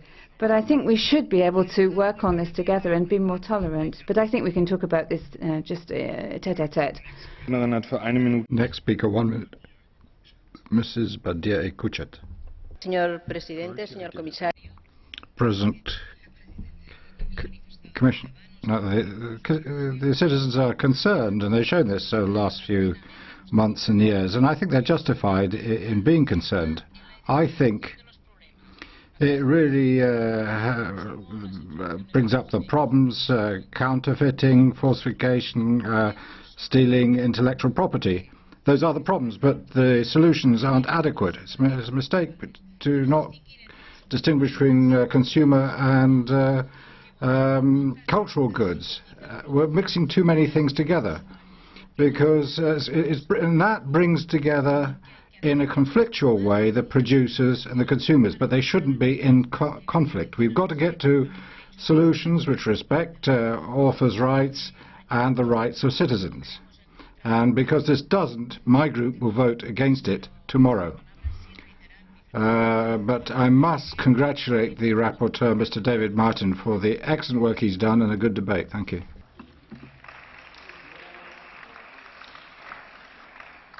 Herzlichen Dank. Als nächster Redner hat für 1 Minute. Thank you. 1 minute. Mr. Goerens. Mr. President, I remain convinced that the European Union should have negotiated an interpretative protocol given the confusion thrown up by the ACTA agreement. I suggested this, but it was not done. A common interpretation would have done away with the ambiguities that ACTA's detractors object to. I believe, as an opponent of ACTA, that much needs to be clarified, that could have been clarified in an interpretative protocol. Now we need to start again, assuming we can get a critical mass in the fight against counterfeiting. In future, the lesson to be learned from this is that in the negotiation of any new international treaty, the European Parliament must be involved. That would mean that the European Parliament would have a responsible view right from the start, given that it, in any case, has the last word. Mr. Goerens, Mr. Fjellner, Mr. Fjellner, please. Mr. Fjellner. Thank you very much. I would just like to say that I fully agree with the fact that an interpretive protocol would have helped to get rid of some confusion. I wonder if you would like to join the EPP in voting to actually wait for the European Court of Justice, because that might give the Commission the possibility to actually do exactly that.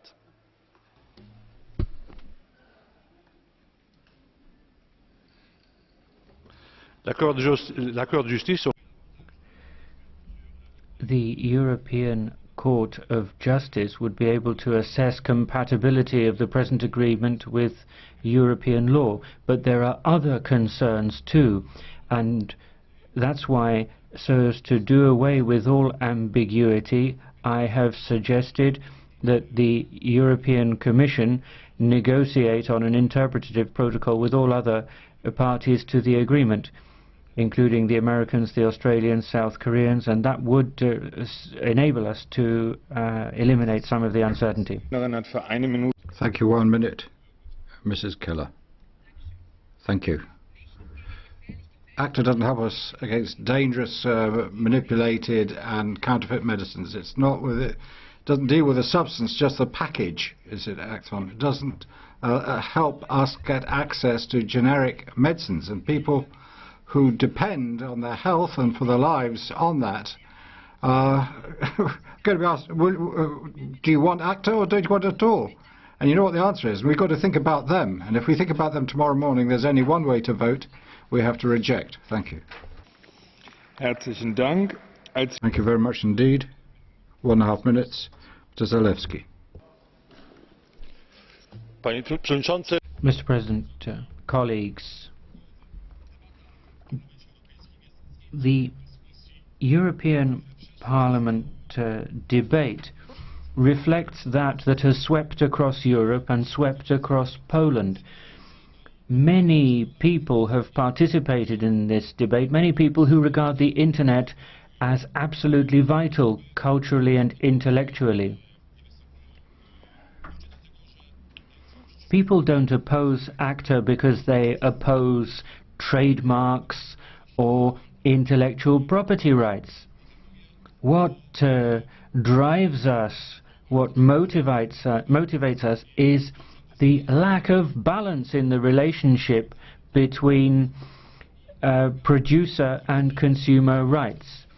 Civic Platform members will be voting against ACTA. We believe that cultural goods are not goods just like any other. Cultural goods shouldn't only be available to those who can afford them. The Internet is not just a medium for information exchange, it also allows everybody access to cultural goods. It helps mold an identity.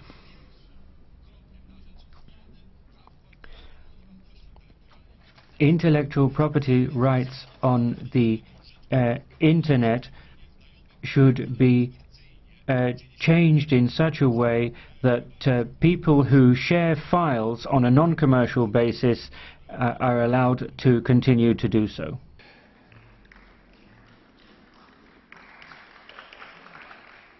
Thank you very much, colleague. Would you accept a blue card from Mr. Ransdorf? Please, Mr. Ransdorf. Thank you.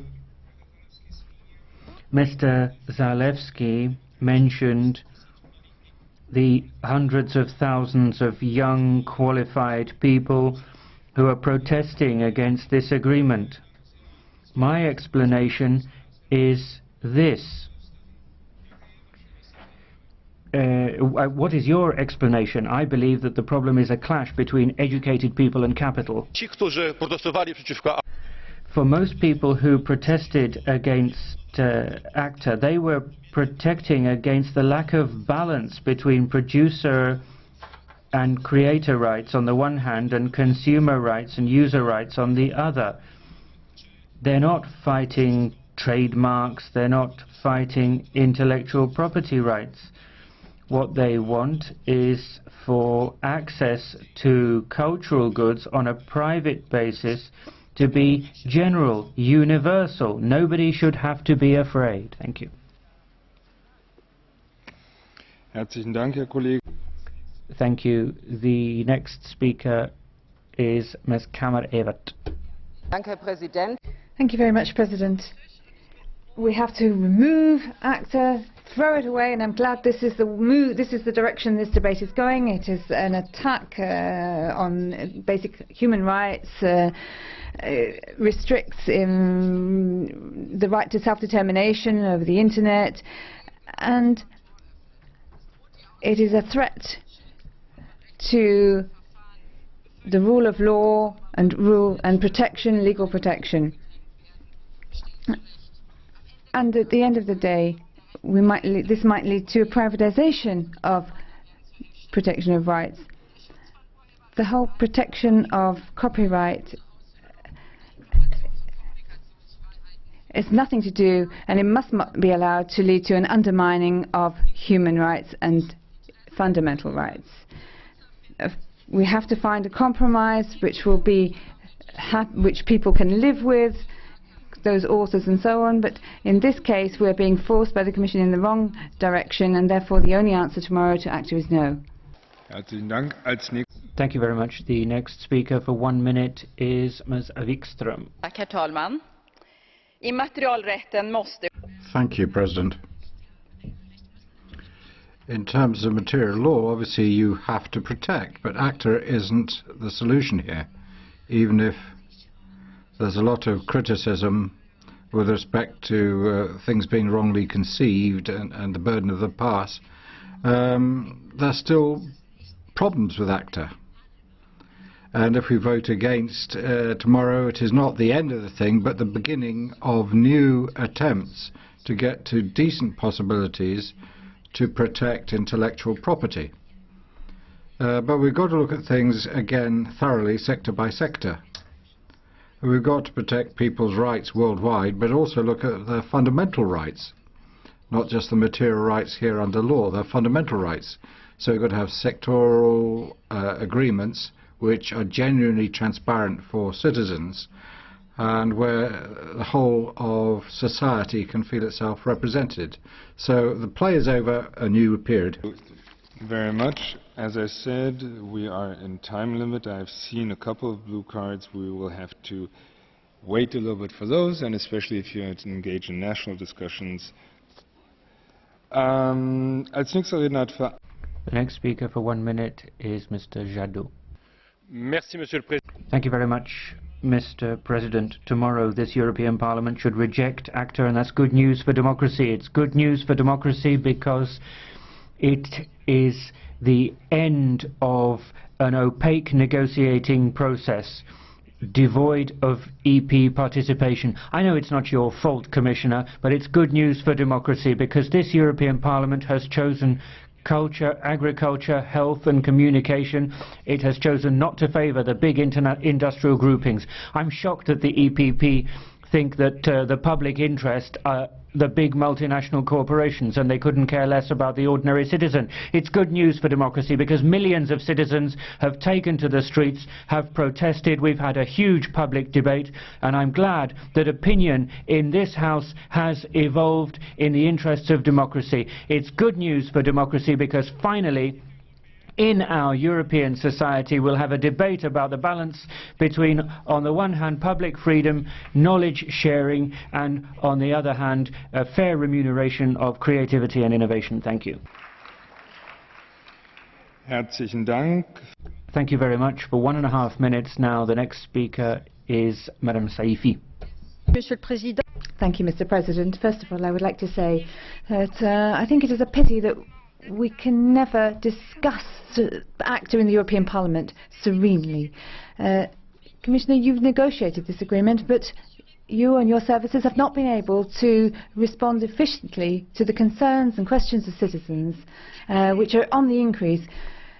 In this whole campaign, we've just focused on the online rights and freedoms, but we've talked very much about material goods, and this counterfeiting in France alone amounts to a loss of 30,000 to 40,000 jobs a year, and over 100,000 in Europe, an annual loss or in turnover of several billion euros for our companies, and a loss of tax revenue for member states. Now, counterfeiting of material goods has almost been ignored altogether. But what is the solution to fight against fake medicines and drugs which are a threat to public health?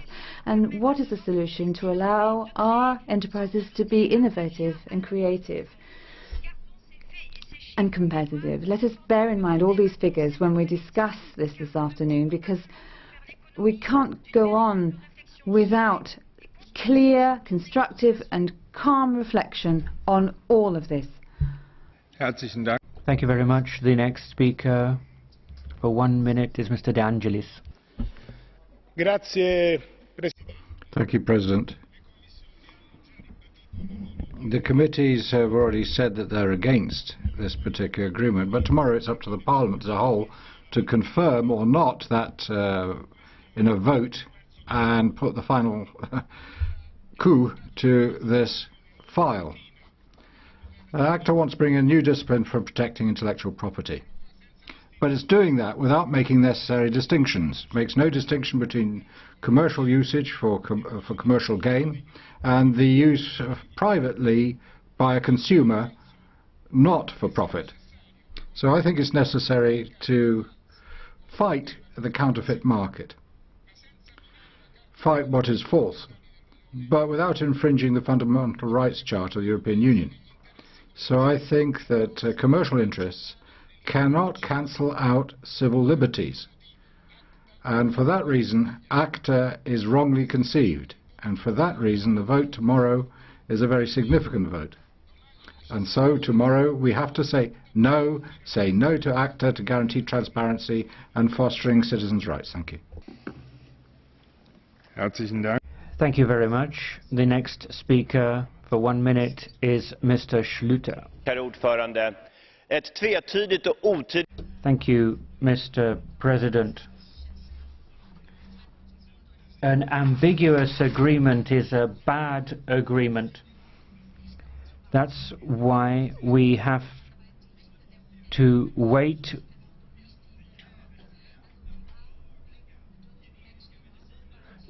there are poor people in Europe who want affordable medicines. But if you say that this agreement isn't going to help those people, then it's no good as an agreement.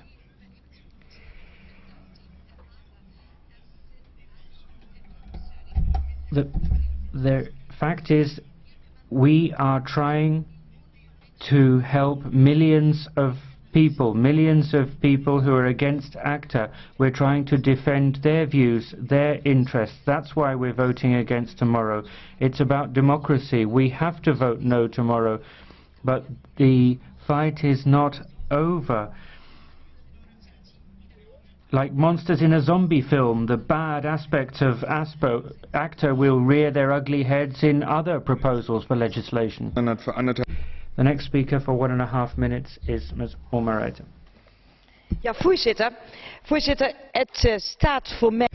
Mr. President, as far as I'm concerned, quite clearly, to protect intellectual property, we need rules in place.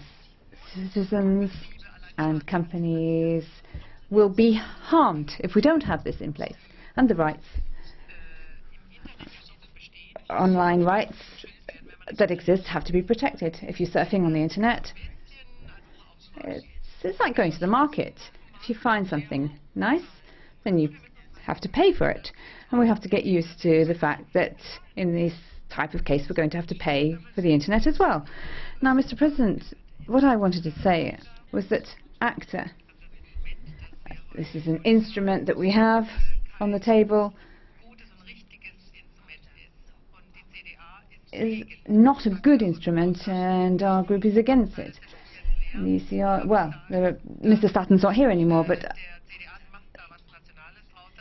of course this turns into something which has become a national thing, referred back to the Parliament in the Netherlands. Unfortunately, the person in question is no longer there. But this is something that has to be rejected because it raises far too many questions and it's not clear enough. It's too ambiguous. So what are the actual material rights, substantive rights that citizens will have? Won't this favour richer countries to the detriment of the poor countries, and many other questions as well? And doesn't this change legislation in Europe? All of this has to be taken on board.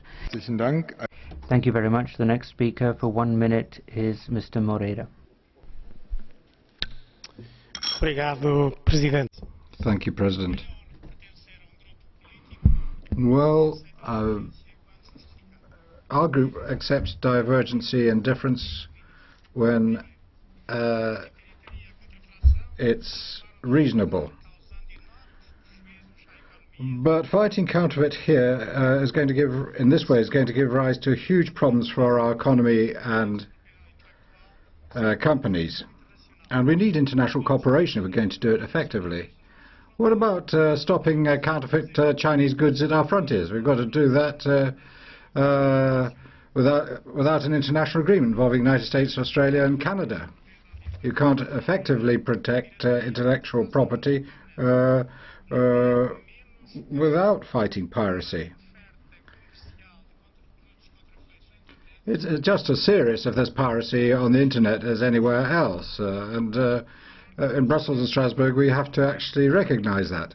ACTA doesn't actually infringe individual freedoms, and also intellectual freedoms are fundamental rights of citizens as well. Piracy is not. So you've got to weigh all that up, and we're not against. Mr. Moreira, would you accept a blue card from Mr. Fjellner? Eagerly. Thanks a lot. I think you're a professor in constitutional law, Mr. Moreira, and as such, and as chairman of the International Trade Committee, would you agree it would be advisable to wait for the European Court of Justice before we actually take our vote? Yes, you are right. I'm very proud to be professor of constitutional law, and I have defended that once that most of the arguments against ACTA are of a legal nature, of a constitutional nature, we should wait for the ruling of the Court of Justice of the European Union, because they are the only authority to rule on this matter. Obrigado. Next speaker for a minute and a half, Ms. Muscardini. Thank you, President. The calmness with which Mr. Moreira has clearly expressed the opinion of many of us should now altogether bring us back onto the right road. In this Parliament, we're not talking about the freedom of those who are using the Internet. We're talking about the rights, civil rights, which we all have, actually, as we've fought for in years of battles. We are trying to defend consumers' right not to be deceived by counterfeit products, by medicines, which actually lead to death and illness rather than to health. What we're trying to do is to get some sort of rational train of thought from a parliament, which unfortunately seems to be yielding to the pressure of lobbies from the major associations who sell via the internet, sell illegal products, and via that have enriched themselves hugely and now rule over the internet market. As I say, there are millions of young people who are afraid in Europe there's going to be less freedom on the internet. Well, let's allay their fears. That's not what we're after. The freedoms will still be the same, but you will penalize those who try to use the internet in an incorrect way to the infringing the rights of the collectivity. Thank you very much, Ms. Muscardini. The next speaker for 1 minute is Madame Castex. Merci, Monsieur le Président. Thank you, Mr. President. So much has already been said. Commissioner, for my own part, I'd like to thank you most warmly. Thanks to your obstinacy and procedural skill, you have managed to put the Parliament in its position of co-legislator, get millions of people onto the streets and signing petitions. They have realized that democracy is practiced here, that they have elected representatives here. Thank you also for the millions of internet users that have followed the debates in committee and who are following this debate. This is a breath of fresh air in this stuffy technocratic institution. Thank you, Commissioner. But Commissioner, in a democracy there are also principles. One of these principles is responsibility.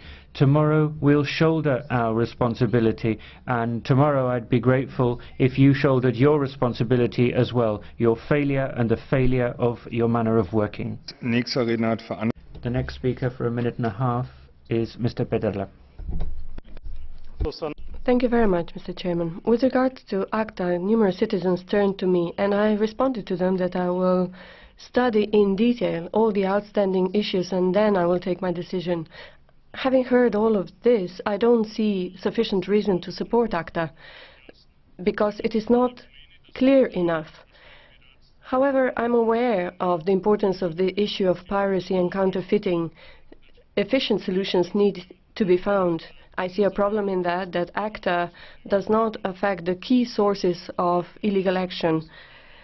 I don't deem that piracy and counterfeiting are freedoms that are to be respected in the Internet. We also have to agree what falls under the freedom of the Internet. I know what the Lisbon Treaty says about it, but I also believe that it would be very useful if the European Parliament, who is closely connected to civil society, would be consulted in such important issues at an early stage of negotiations. Thank you.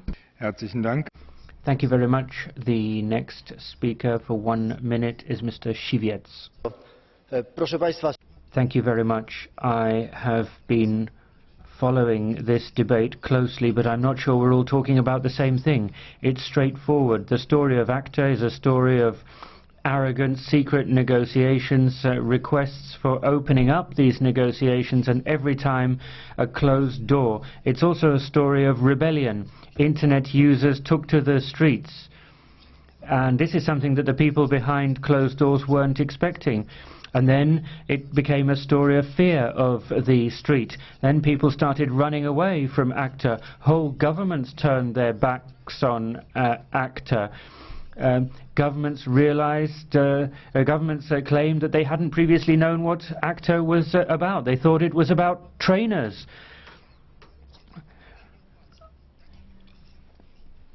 The fact is, if you want to talk about internet freedom, then do it in an open way. ACTA will die an orphan, and all the problems will remain.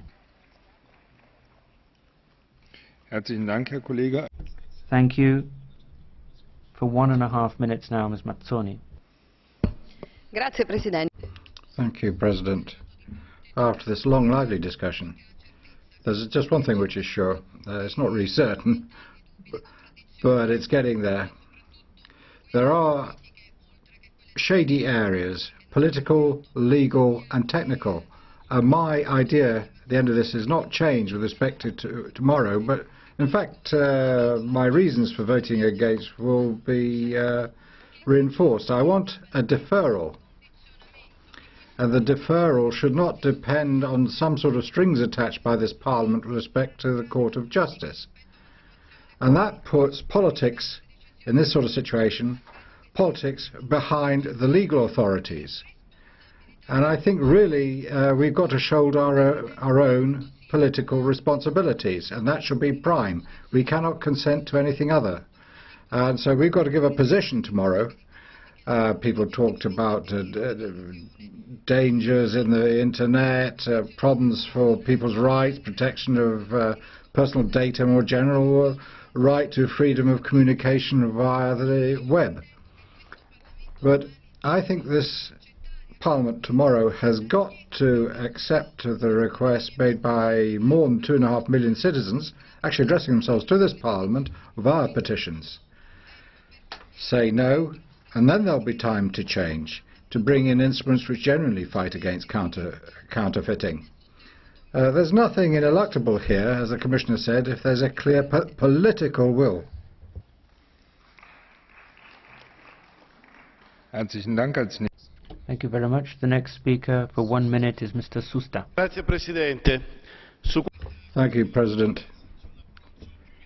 I think we've got to respect Parliament's prerogatives more here. We've got to avoid a confused agreement, because we're trying to cover a whole series of areas in this legislation. I'm against ACTA not because I'm sure that fundamental rights of the Union are really being infringed, but you can't fight piracy online with the same instruments as fighting false medicines. So the Council has not yet come up with credible legislation to discipline the multiplicity of what we have to deal with on the web in a digital area, a digital era. So, and we're not fighting against countries who live off counterfeiting, actually. So the whole thing is a mess, and I think real sensitivities are involved, but we're fighting the problems in a crude way, an insensitive way. So tomorrow I will give my explanations, but I won't accept. Thank you very much. The next speaker for 1 minute is Mr. Kalfin. Thank you, President. Commissioner, let me remind you that at the time of the Industrial Revolution, the Luddites were afraid of machines because they thought that they would lose jobs. We shouldn't get into a situation where we restrict Internet, the driver of a new technological revolution. We have to cover all aspects of Internet. Of course, legislation will have to cover internet. It would have to be adapted to the internet, but that shouldn't be at the expense of any restriction on its development. I'm against ACTA for two reasons. First, because ISPs will be responsible for content. It will make internet much more difficult to access. This could be a very dangerous thing in the wrong hands. Secondly, ACTA will not solve intellectual property problems. They have to be solved through a change in business models. Thank you. Herzlichen Dank. Thank you very much. The next speaker for 1 minute is Mr. Tarabella. Now, there are very many reasons to reject this treaty, and they've been mentioned during the debate, and an international agreement on counterfeiting without China and India, well, it's like signing a maritime treaty among countries that don't have any access to the sea. It's a vague treaty, and the authors deliberately ignored democracy throughout the whole procedure. So I'm wondering why the EPP, in particular this morning, call for a vote in favour of ACTA tomorrow. Mr. Fjellner has given us an example of this attitude. I was told that the ECJ we await the response of the ECJ, and Commissioner de Gucht, it was said, was wondering, had questions about the legality of something he had signed up to, and a posteriori has asked for the European Court of Justice to rule on this, and that is why tomorrow we are going to vote against this treaty, which of course is a poor response to an excellent question, that of counterfeiting. Herzlichen Dank. Als nächste Redner. Thank you. The next speaker for 1 minute is Ms. Geringer de Oedenberg. Thank you, Mr. President. We've heard that we shouldn't cave in to pressure from the street, but those are the people who elected us. Millions of people are protesting against incomprehensible regulations. We can't ignore them. We need clear rules about intellectual property rights under international law. ACTA doesn't solve the problem of counterfeiting in China. 3 million people have signed a petition against ACTA. I share Commissioner de Gucht's view, but I would point out that it is the European Parliament that appoints the European Commission and can also dismiss it. I hope that from tomorrow ACTA will be ad acta. Thank you very much, Madam Geringer de Oedenberg. Do you accept a blue card from Mrs. Trüpel? Bitte, Frau Trüpel. Go ahead, Ms. Trüpel. Sekunde, wir müssen Sie noch auf Sendung bringen. I was asking... I actually wanted to speak under Catch the Eye. So, dann machen wir vorne. So, the next speaker for 1 minute is Ms. Fayon. Thank you very much, Mr. President. Dear colleagues, people are watching us and they trust us and they believe that we are going to listen to them. But there are not many of us in this room. And it is our responsibility tomorrow that we take a political decision. People are afraid because this is an infringement of their rights. We want to fight against counterfeiting of goods and for the protection of intellectual property rights. However, we need more creative and efficient ways to do so. The European Court should not be a reason for delay. 5 parliamentary committees have declined to give their consent to this agreement, and I believe ACTA is really ad acta. Among Europeans, there are lots of fears, and they are afraid that ACTA will not limit online piracy. Let me try and quote one of the Slovene IT experts. He says that ACTA protects those who stayed in the caves when they were still doing the cave paintings. Thank you.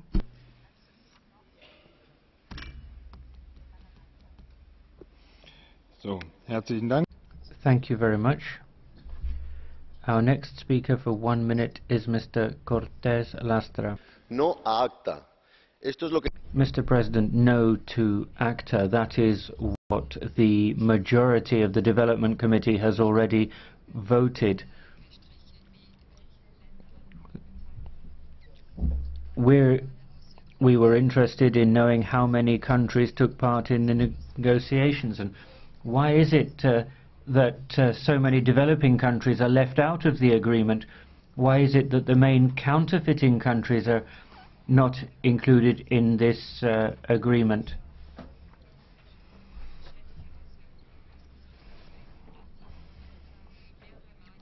On a number of occasions, NGOs and the European Parliament Special Rapporteur have talked about the importance of access to generic medicines for disadvantaged members of society.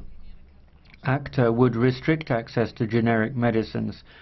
We said no because we wanted consistency between EU policy and development policy. Herzlichen Dank, Herr Kollege. Wir kommen zur letzten. Thank you, and now Heard from Mr. Fjellner. Mr. Fjellner, please. You have the honor of the last one in this debate.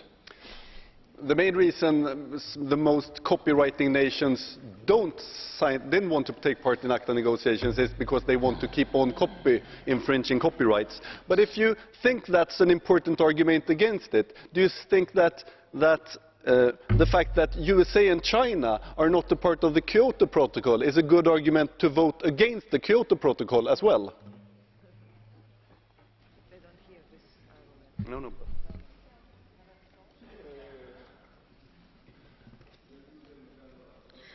Mike? Sigue usted mezclando las churras con las merinas. Lleva todo el debate igual. You're mixing apples and pears. Tomorrow, the European Parliament is going to take a democratic vote. There will be a majority, and that's the reality. So, eine weitere Realität ist... Right, a further reality is that we have 16 catch-the-eye applications. We're not going to be able to fit them in. So I'm going to lose a lot of friends today. I'm going to take one member from each political group, and in the case of the two big political groups, I'll take two. Mr. Busuttil first, 1 minute. Grazie, Sur President. L-għażla li għandna qudiemna. Thank you, Chair. The choice in front of us for tomorrow is not an ideal one. We have to vote either in favor of an agreement which is not perfect, or else to vote against without the chance to change what is wrong and to keep what is good. The ideal choice would have been had the vote would be postponed until the ECJ decides whether this agreement in fact infringes fundamental rights or not. We need to admit, however, that there are certain doubts. The Civil Liberties Committee found that the agreement presents certain obstacles to the freedom of internet use, and so if we are not given the chance to remove these obstacles, I believe that under the circumstances the agreement as is cannot be voted in favor. I will not be voting in favor. Herzlichen Dank. Thank you very much. The next speaker for 1 minute is Ms. Andres Barea. Mike? Gracias, Presidente. Thank you very much, dear President. A lot of members in this Parliament have actually listened to the voice coming from the streets, as it were. Members of this Parliament, we have a responsibility as to the yes or no which comes out of this. We should decide no, because this agreement gives rise to confusion. It's not clear. Intellectual property rights are not dealt with clearly, nor surfers' rights of surfers are not dealt with clearly. There are such rights, but are they resolved? No. Two political issues involved here, not legal ones. First of all, fighting counterfeit products and piracy, but also we've got this new digital era we're living in, and the socialists have been saying for some time there are opportunities involved in here to support society when it comes to the digital area, otherwise we're going to be absolutely finished. Thank you. Next speaker, 1 minute. Ms. Ojoland. Thank you, President. It would be a shame if the European Parliament were to approve the substandard agreement. The rapporteur has rightfully pointed out that it is not in our capacity to guarantee that the vague language of ACTA will not be used at any point for the wrong purposes. The civil society has mobilised against ACTA on a remarkable scale and voiced the concerns that the adoption of the agreement may potentially limit their civil liberties. The Commission, as well as the Member States, have failed to rebut those concerns, and it cannot be denied that the text of the agreement is open to uncharitable interpretation. With those considerations in mind,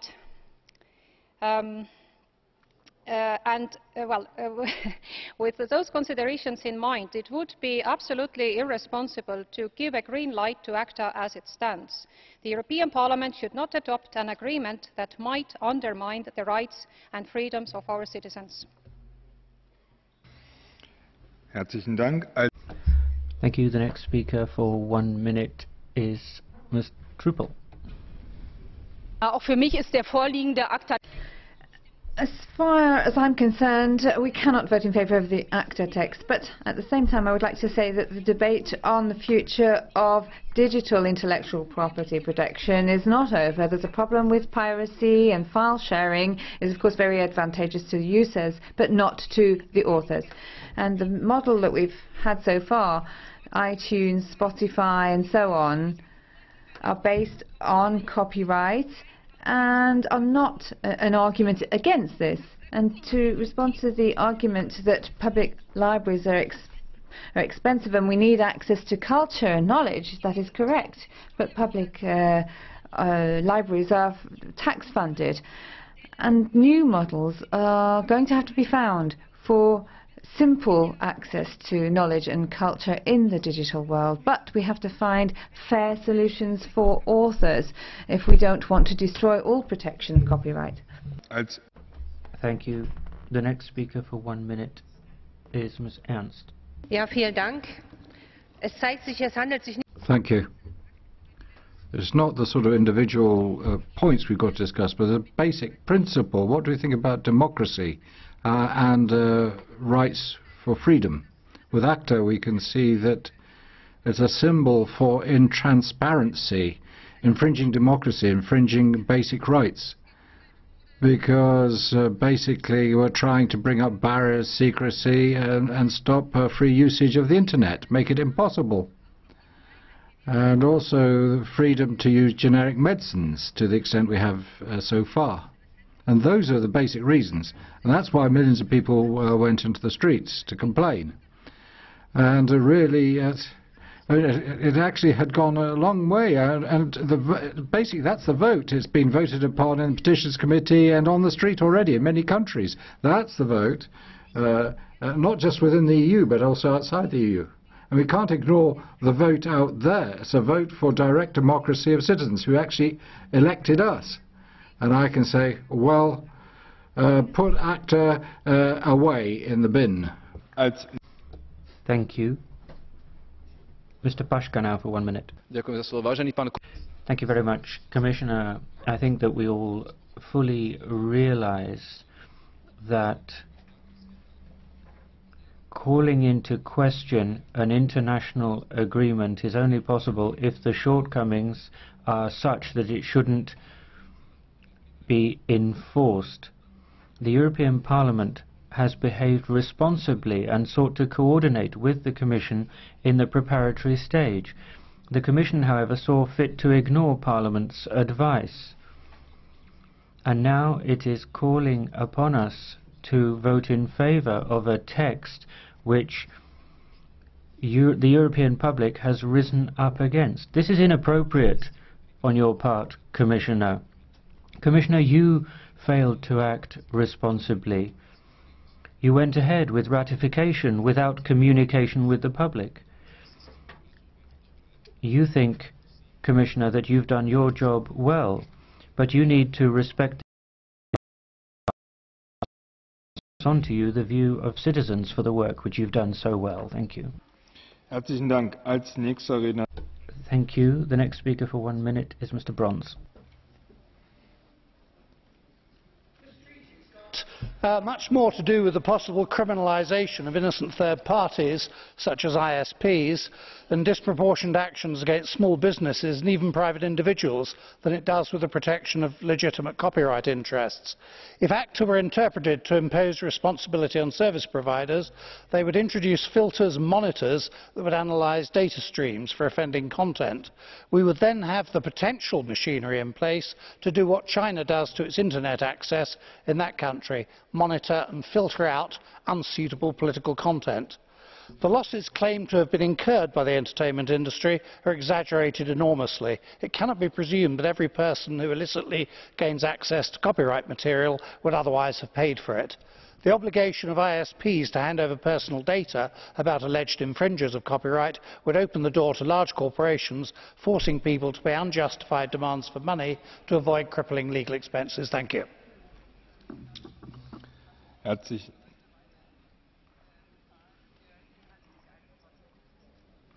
Ich wollte nur die Übersetzung zu Ende laufen lassen. Yes, the next speaker is Ms. Jordan. Thank you. Today, after this debate, I am even more convinced that ACTA has been politically abused, because it only concerns the gaining of political support, and regardless of the consequences that the IP rights have to the political or to the position and situation in Europe. We did not discuss what is good in ACTA and why we need it. What I have in mind are the safety and security aspects and annual loss of 8 billion euros, and also what it means for jobs in the European Union. We know, namely, that there are a lot of unemployed, especially young people. Of course, there are doubts with regard to the violation of human rights and that we should wait for the ruling of the European Court of Justice. And I'm appalled by the lack of trust with regard to this, because lots of people don't trust the experts from member states who participated in the drafting of this agreement. They don't trust Commissioner de Gucht, and they say that we don't even need the European Court of Justice.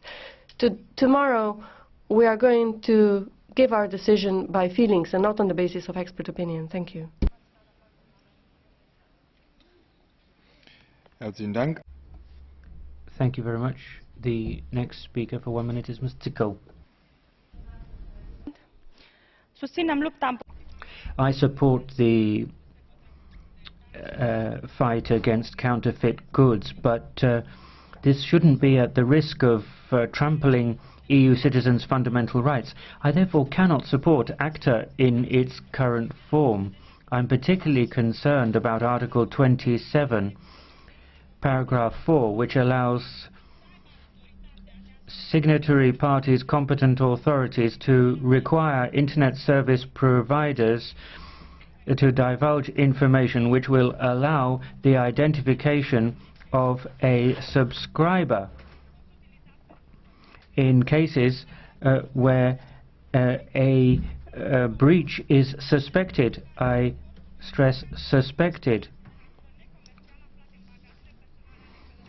I'm also concerned about the references to small quantities of goods in luggage, because quite clearly this could be a breach of the principle of free movement of goods and persons in the European Union. Thank you. So, meine Damen und Herren, wir Ladies and gentlemen, as I said, I'm not going to make many friends today, but we have had 9 out of 16 catch the eye speeches. I'm sorry I can't take the other 7 because we are so far over time. Now, I'm sure you're all impatiently waiting for the view of the Commissioner. Commissioner de Gucht, you have the floor. Thank you very much, Mr. President. Not all of them are waiting impatiently. In any case, not in the plenary. A lot of them have already left. But I would like to start with some procedural remarks. A number of members, amongst them Mr. Albrecht and Mr. Scholz, have said that I did not properly inform the European Parliament and that I have contributed to secrecy. Now, I have no problem that Parliament has a completely different opinion from what I have. That's what the Parliament is for, to reflect all opinions in society. What I do not take is this critique, because from the moment that I have had the responsibility for this file, I immediately have done anything possible to make the results of the negotiations being public. And by the way, I managed to convince our negotiating partners in doing this.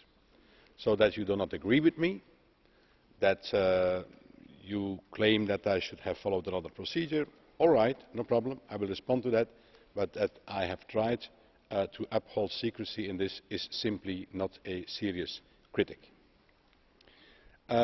Secondly, it has been said, amongst others by Mr. Rinaldi, that I have not listened to the Parliament.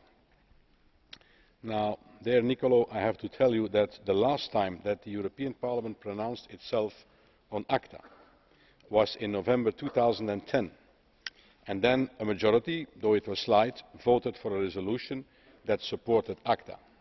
So listening to Parliament means listening to the majority of Parliament. Does it mean listening to an individual member of Parliament, to an individual group of Parliament, to the majority? Well, the last time that Parliament pronounced itself on ACTA, November 2010, Parliament voted in favour of ACTA. There is a question by Mr. Tarabella. Il me demande pourquoi je n'ai pas demandé. You asked why I hadn't asked for the opinion from the court beforehand. Well, look at the text closely, Mr. Tarabella. Look at the article which actually covers that in the ratification procedure, the treaties. Parliament, the Council or the Commission may obtain the opinion of the Court of Justice as to whether an agreement envisaged is compatible with the treaties. Where the opinion of the Court is adverse, the agreement envisaged may not enter into force unless it is amended or the treaties are revised.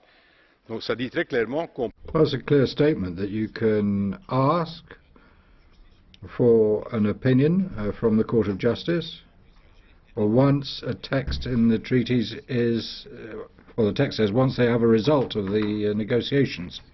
And that's the whole point of the procedure with the court, and I actually kept to that. Also, I'm not the only one who asked for an opinion from the court and then withdrew it.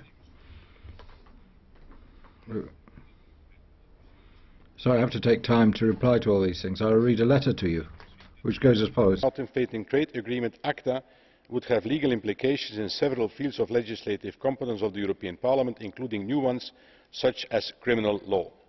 In order to have legal certainty and to avoid that questions of the compatibility with the treaties arise during the ratification process or after ratification of the agreement, we would like to request that the European Parliament seeks an opinion of the European Court of Justice concerning ACTA.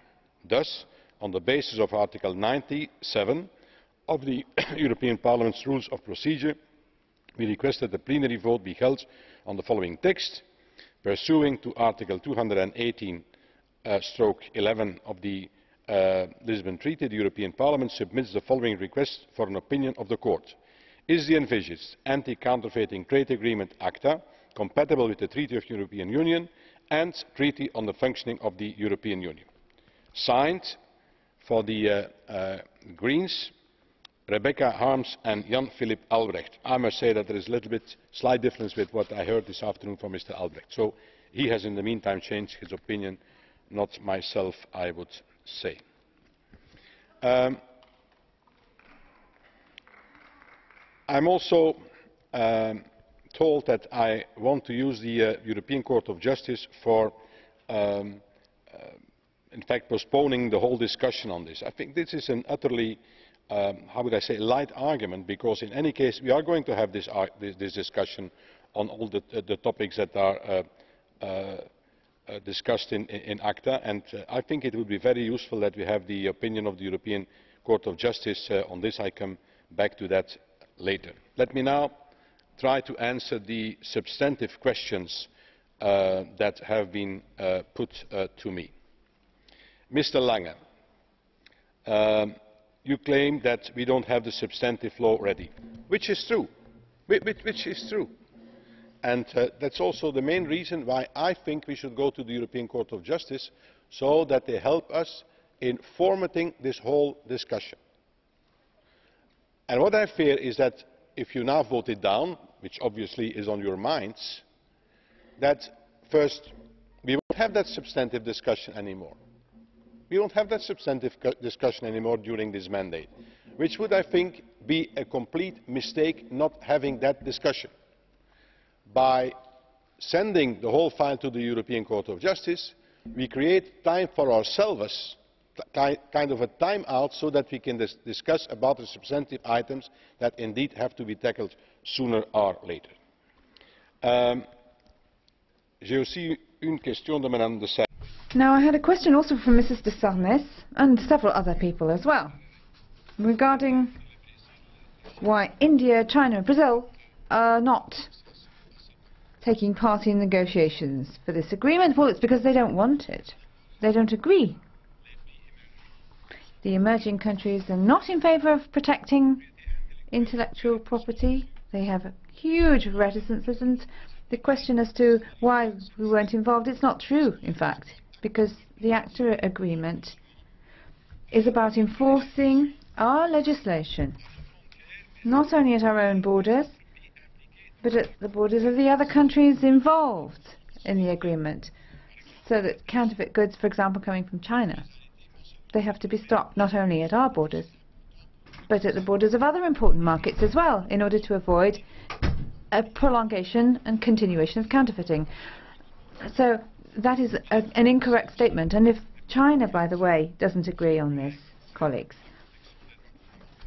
it's not because of protection of fundamental rights. It's for other reasons. And you say that only the industrialized countries, I can repeat the response I've just given you, but I think there's another element to this which is not clear in this debate, and that is the whole question of medicines. And I have to say, I received, as I told you, thousands of emails about this. Fortunately, practically all of them were identical, otherwise I would have had to read them all. But when you take a look at bilateral agreements that we negotiate, for example with India, I had some questions on that as well. We were very careful to ensure that generic medicines were not to be made impossible by these treaties, and the lady in question has left the room, unfortunately, but there's a huge difference between generic and counterfeit. There's a huge risk for public health with regard to some products that are indicated as being generic products, but in fact they're counterfeit goods which have secondary effects, adverse effects that are not labelled. And I've taken note. Well, I wasn't surprised exactly, but I can understand the argument here. But I'm not sure everyone would agree. It's Mrs. Bellier's point, saying that it's a refusal of this world, and I can understand some people wanting to refuse that world, but I don't understand everybody in this House refusing and rejecting this world. I'm confused. Back to English. Next speaker, David Martin, and what he has been saying in his intervention. David mentions the problem that this treaty could be misinterpreted in the future, that it's not clear enough. And basically I agree on that. Not technically, but politically. Technically it's not correct what you are saying, or not. I mean, it's not, and I'm not saying that you are not putting it correctly, but your analysis is not necessarily the correct one, because, for example, commercial scale, when you look at the jurisprudence of the Court of Justice, it's very clear what commercial scale is. But of course a citizen is not supposed to look at the jurisprudence of the Court of Justice. That I agree with, but this is a very clear concept. Secondly, you say there is the problem of the sanctions. And again I agree, but you should also agree with me that the problem of the criminal sanctions in the treaty is not something that the European Commission has been negotiating. This has been negotiated by the Member States, and it is their sole responsibility. And these Member States, once the text was ready, unanimously have agreed to the text. So you cannot blame me for what the Member States have been putting in ACTA. This is out of our scope, I would say, unfortunately. And thirdly, on the role of the Internet service providers, and that gives me a link to what I finally want to say, the risk that they should start checking everything. Again, the European Court of Justice has been very clear on this. Very recently, in the ruling Sabam against Netlock case, the European Court of Justice has ruled that it is not possible to impose on intermediaries such as social networks a general obligation to monitor user data. Which means that the European Court of Justice is looking into these matters, is giving answers to these questions. And that's why I am so surprised that you don't want to have this opinion of the Court of Justice anymore. I mean, I understand you as a rapporteur, because you have to reflect what is the opinion of the European Parliament and what is the opinion of the committee. But as far as I know, you started by putting these questions to me. That was the idea, that you would put these questions to the Commission and that we would try to give answers. And it's at that very moment in time that I have said, look, okay, let's ask also the European Court of Justice what they think about this. That afterwards you change your minds, okay, that's up to you. That's your democratic responsibility. I think it's also the responsibility of the European Commission to be straightforward in this. We need a discussion on intellectual property. We need a discussion on how to enforce intellectual property. I think we need also the guidance of the European Court of Justice on this, and that's why we will continue with this demand for an opinion by the Court of Justice and come back to you, obviously not only to the European Parliament, also to our negotiating partners if it would prove that there are serious problems in this agreement. Thank you very much.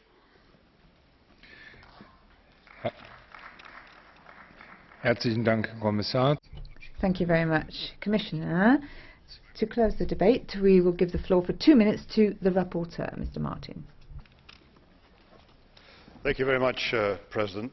I think we've had a very good debate, both here inside the chamber and a parallel debate taking place on Twitter, which has been very highly informed. I think there's been one misunderstanding in the debate, that is the role of the European Commission here. And I think people, particularly outside this House, have to understand that the Commission not only has the right, but it has the duty to defend its proposal, and has the duty to advocate its proposal. And the way the institutional triangle works is then up to the Parliament and the Council to accept or reject the Commission's position, and that's where we are now. The one thing that's worrying me about this debate is a presumption on some benches that if you listen to ordinary citizens, you're being populist. But if you give in to the big commercial lobbies, you're being responsive. That is not a distinction that I can accept. There are two demographics that I have found who have been opposed. There has been general opposition to ACTA, but two demographics in particular that have expressed concern about ACTA. The under-25s, who regard the internet as a zone of freedom and an open area for expression, and I don't think ACTA has successfully reflected their concerns. And interestingly, the other demographic has been people from Central and Eastern Europe who know what it is to have their freedoms curtailed and have expressed great concern about the way ACTA might be implemented. So I understand where the people have come from on this issue, and I think we are absolutely right as a Parliament to respond to that.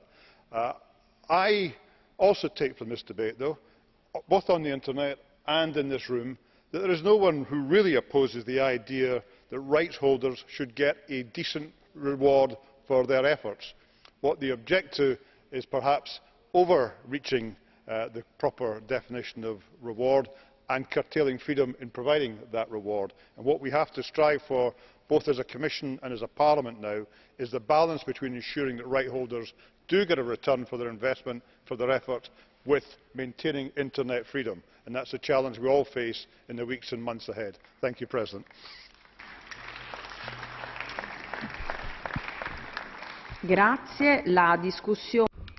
Thank you. That closes this particular debate, and the vote will take place tomorrow at midday 30. Now, the Giovanni La Via report 2013 budget, trilogue mandate. Now, 4 minutes to Giovanni La Via, please. Well, President, Commissioner, dear colleagues, the vote on the trilogue mandate is taking place at a time of crucial significance for Europe, particularly Europe of tomorrow. 28th and 29th, the Council decided on a series of measures to guarantee a financially stable and competitive Europe. But heads of state and government really said we've got to get out, well, this is the way out of a crisis, to get to a stronger Europe. But I've been saying this right from the very beginning. We've got to look for growth, employment for young people, and help to SMEs. These are priorities we have already given to ourselves as a Parliament.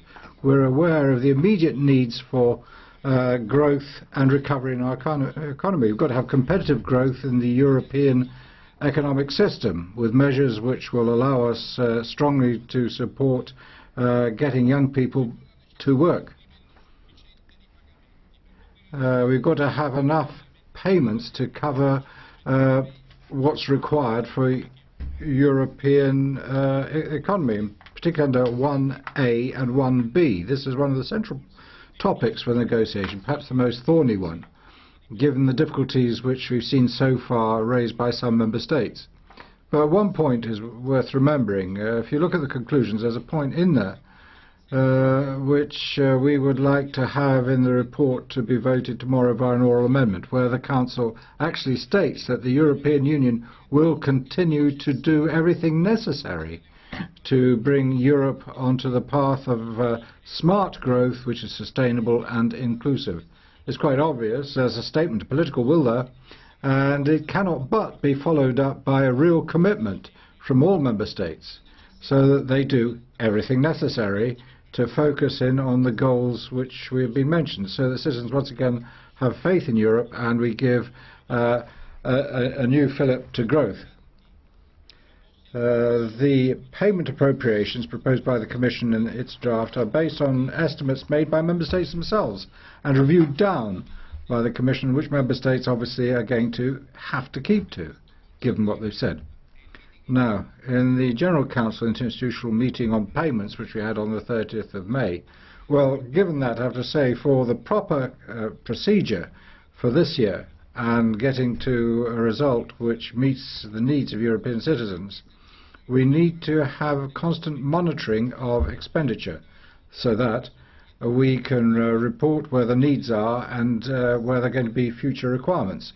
So we really need interinstitutional cooperation for that, which unfortunately has not been the case so far. And I think we have to mention what happened in last year's budget procedure. Look at the problems of getting decent payments for 2012 via an amending budget. Now, 2013 is the last year for the current financial perspectives, and there's going to have to be a tremendous increase in payments. So we have to avoid the slippage which happened 2012 onto 2013.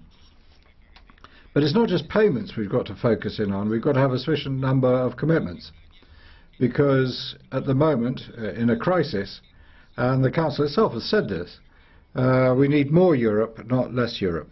And for that, for commitment appropriations, we really do need to underscore our political requirements and foster investments for growth and the creation of new jobs. We need to do that to get out of the crisis. One last important point that's the financing of ITER. We have already taken note of the Commission's proposal to use some resources gained by cuts in the 7th Framework Programme.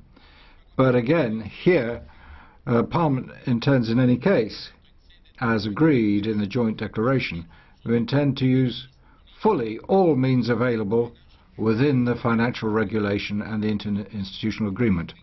And finally, let me thank colleagues, in particular shadows, for the work they've done. And come back, see there's not the Council, but I say to Commissioner Lewandowski, let's have close interinstitutional cooperation during the whole procedure. And I hope that we'll be able to tie it up successfully with enough finance behind it in the interests of European citizens in good time, as foreseen by the treaties. Thank you.